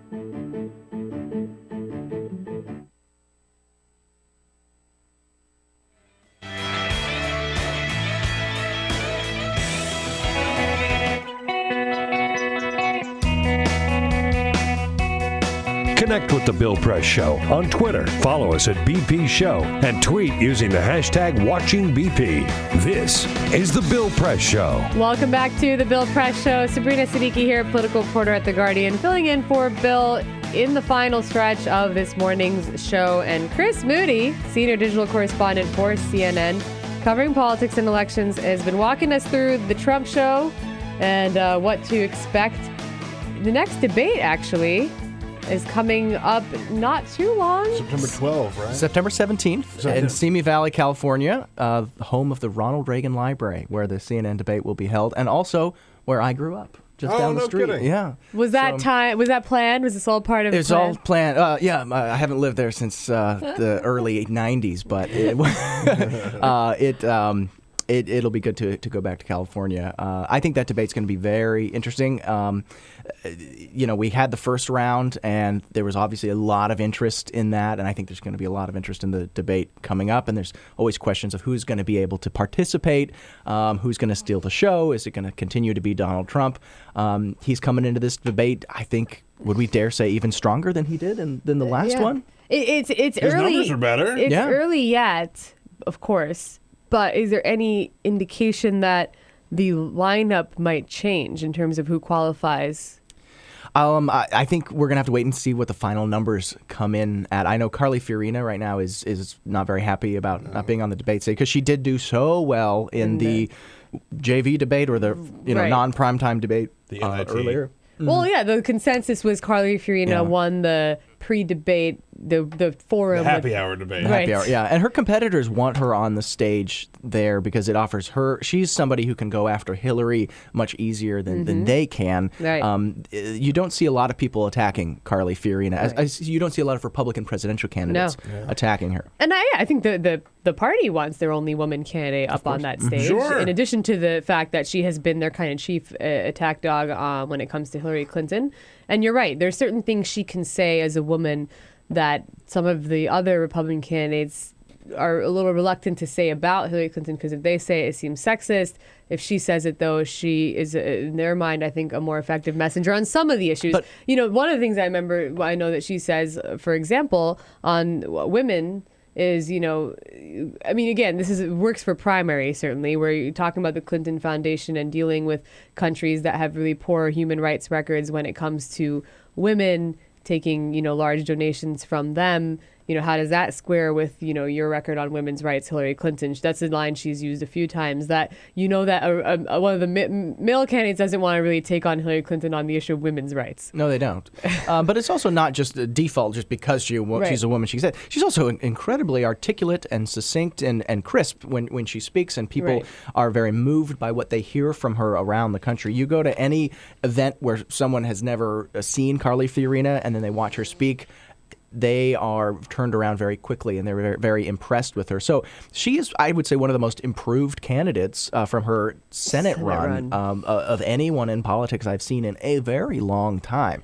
And she's obviously worked very hard, and I think she's going to play a role in this primary debate. But if she can't get on a debate stage, that makes it a lot harder for her to get her message out. Right. She's very pointed in her criticism in a way that I think, and consistent in a way. And I think she's stuck to a very specific message that whereas some of these other candidates have been in this position where they're responding to Trump, they're trying to figure out, okay, well, what's the issue of the week now? And she's had a very, I feel, targeted approach. She knows she knows what her role can and should be, and she's really, I think, been able to, at least as you said, impress voters who, when they see her, impress the establishment who might be thinking about what role she can play as the campaign heats up.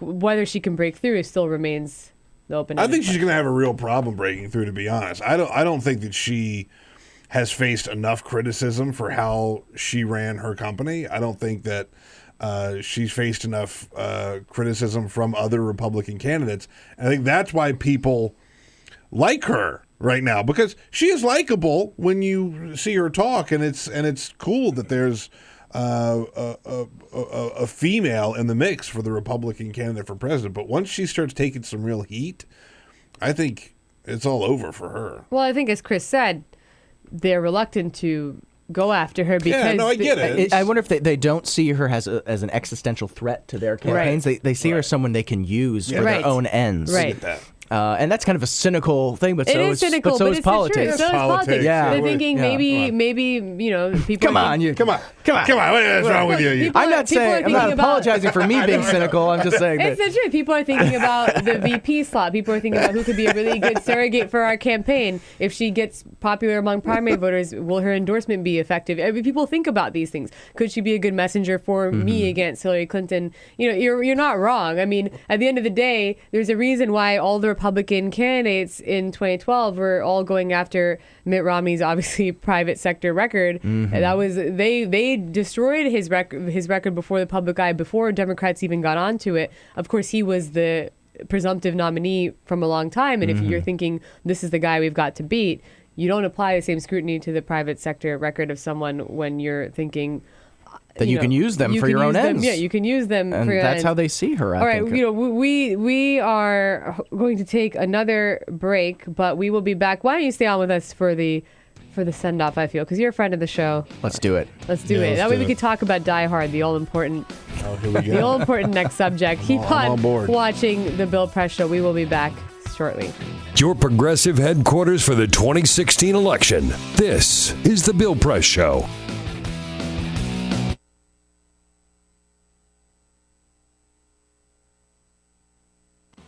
Broadcasting around the nation, on your radio, on your TV, and online. This is the Bill Press Show. Hey, friends and neighbors, what do you say? Good morning. Great to see you this morning. This is the Bill Press Show. We're coming to you live from our nation's capital, Washington, D.C., bringing you up to date on all the news of the day, whether it's happening here in our nation's capital, around the country, around the globe. Coming to you live on your local progressive talk radio station, on Free Speech TV, and worldwide on our video stream, TawkrTV. Events in the nation's capital. Hi, everybody. It's Bill Press. This year marks the 10th anniversary of doing the Bill Press Show. Every day, covering the news of the day with the nation's top newsmakers, either on the line or in our studio right here on Capitol Hill in Washington, D.C. Not only that, I go to the White House briefings every day to get answers to the top questions of the day. Bottom line, if it's happening in Washington, D.C., either at the White House or the Capitol, we are all over it. Every day, we welcome to our studio political leaders and reporters and labor leaders and newsmakers to help us understand the issues of the day. You know, we started out as a radio show only, but over the years, we have branched out to all forms of the new media. So today, we're not just a radio show. We are podcasting, streaming audio, streaming video, and we are simulcast live on Free Speech TV nationwide, reaching out to 40 million households on Free Speech TV, in addition to hundreds of thousands on local radio stations and online. AFGE is so proud to be associated with this show and looks forward to being working with Bill and this show for a long time. Bill Press is the right man at the right time with the right message. And thanks to the Bill Press Show, we get our message out to thousands and thousands of people every day. Thank you, Bill Press. The Teamsters are a proud partner with Bill Press on his show, telling the truth about what's going on with working families. Tune in. Yes, it's been a fun and exciting 10 years so far for the Bill Press Show. We're looking forward to many more with all of you, broadcasting live every morning from the nation's capital. On your radio, on TV, and online. This is the Bill Press Show. It's on us to stop sexual assault. To get in the way before it happens. to get a friend home safe. And to not blame the victim. It's on us. To look out for each other. To not look the other way. It's on us to stand up. To step in. To take responsibility. It's on us, all of us, to stop sexual assault. Learn how and take the pledge at itsonus.org.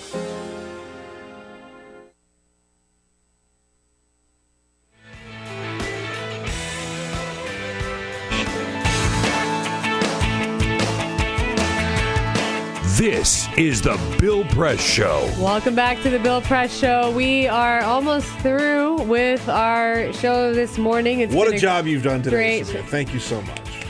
Seriously, y'all. Just trying to get through another morning with Peter. What? A genuine nice compliment. I get that. All right. Oh. Yeah, I get that. She's making a heart subject with her hands. Yeah. It's like an emoji. It's all out of love. This is because Evan McMorris-Santoro stood us up on the show this morning. Did you ever get back from him? So let's make fun of him later. He was up late with Bill. He was up late with Bill. He was up late with Bill partying in Minneapolis. Only because I teased that he would be joining us over the phone, and then he didn't join us over the phone. So I have to direct my vitriol to someone, and Peter's the unlucky. Because usually I make fun of Evan. That's my thing. You know, it's funny because in 2012 I was once in a hotel room with Evan. Like we shared a hotel room on the campaign trail, and he had to wake up at 6 a.m. to do the Bill Press show, and I was in the other bed in like this Motel 6 in the middle of nowhere, and he's like, "Yeah, Bill," and I'm like, we had just gone to bed like 2 hours earlier, so I've seen it really happen. That's great. All right, well we're wrapping up. So we're actually wrapping up. But I do want to say, Chris Moody just saw Die Hard. I just want to make an endorsement for this film. I don't know if anyone's heard of it. It's called Die Hard. I saw it for the first. Die Hard, you just saw it? I just saw it for the first time last night at the AFI Theater in Silver Spring, and it's a pretty great movie. It's a great classic. I wish Live Free or Die Hard? That's the New Hampshire version, right? That's the New Hampshire version of it. They did the most recent movie, but the original is the best. Mm-hmm. The original is the best. Well, right. How many are there? I don't even know. There are 4, I think. They did 3 of the original. They made one with like an old Bruce Willis. That's the one that they just did. That was the really bad one. Yeah. That was the 4th in the... He does the whole thing barefoot. Now that's really something. That's something. I tell All you. right, Chris Moody. Follow him on Twitter at Moody. Of course, you can also watch all of his, all of his work on CNN.com as well as on CNN Live. He's big time, but he always thinks of us at Bill Press, which we appreciate. Peter, it's been great. Thanks, Sabrina. I'm sure I'll be Wonderful back with you guys. Thanks to all of our crew here who's done a wonderful job. Have a great weekend, and don't forget, keep on watching the Bill Press Show. We'll see you next week. This is the Bill Press Show.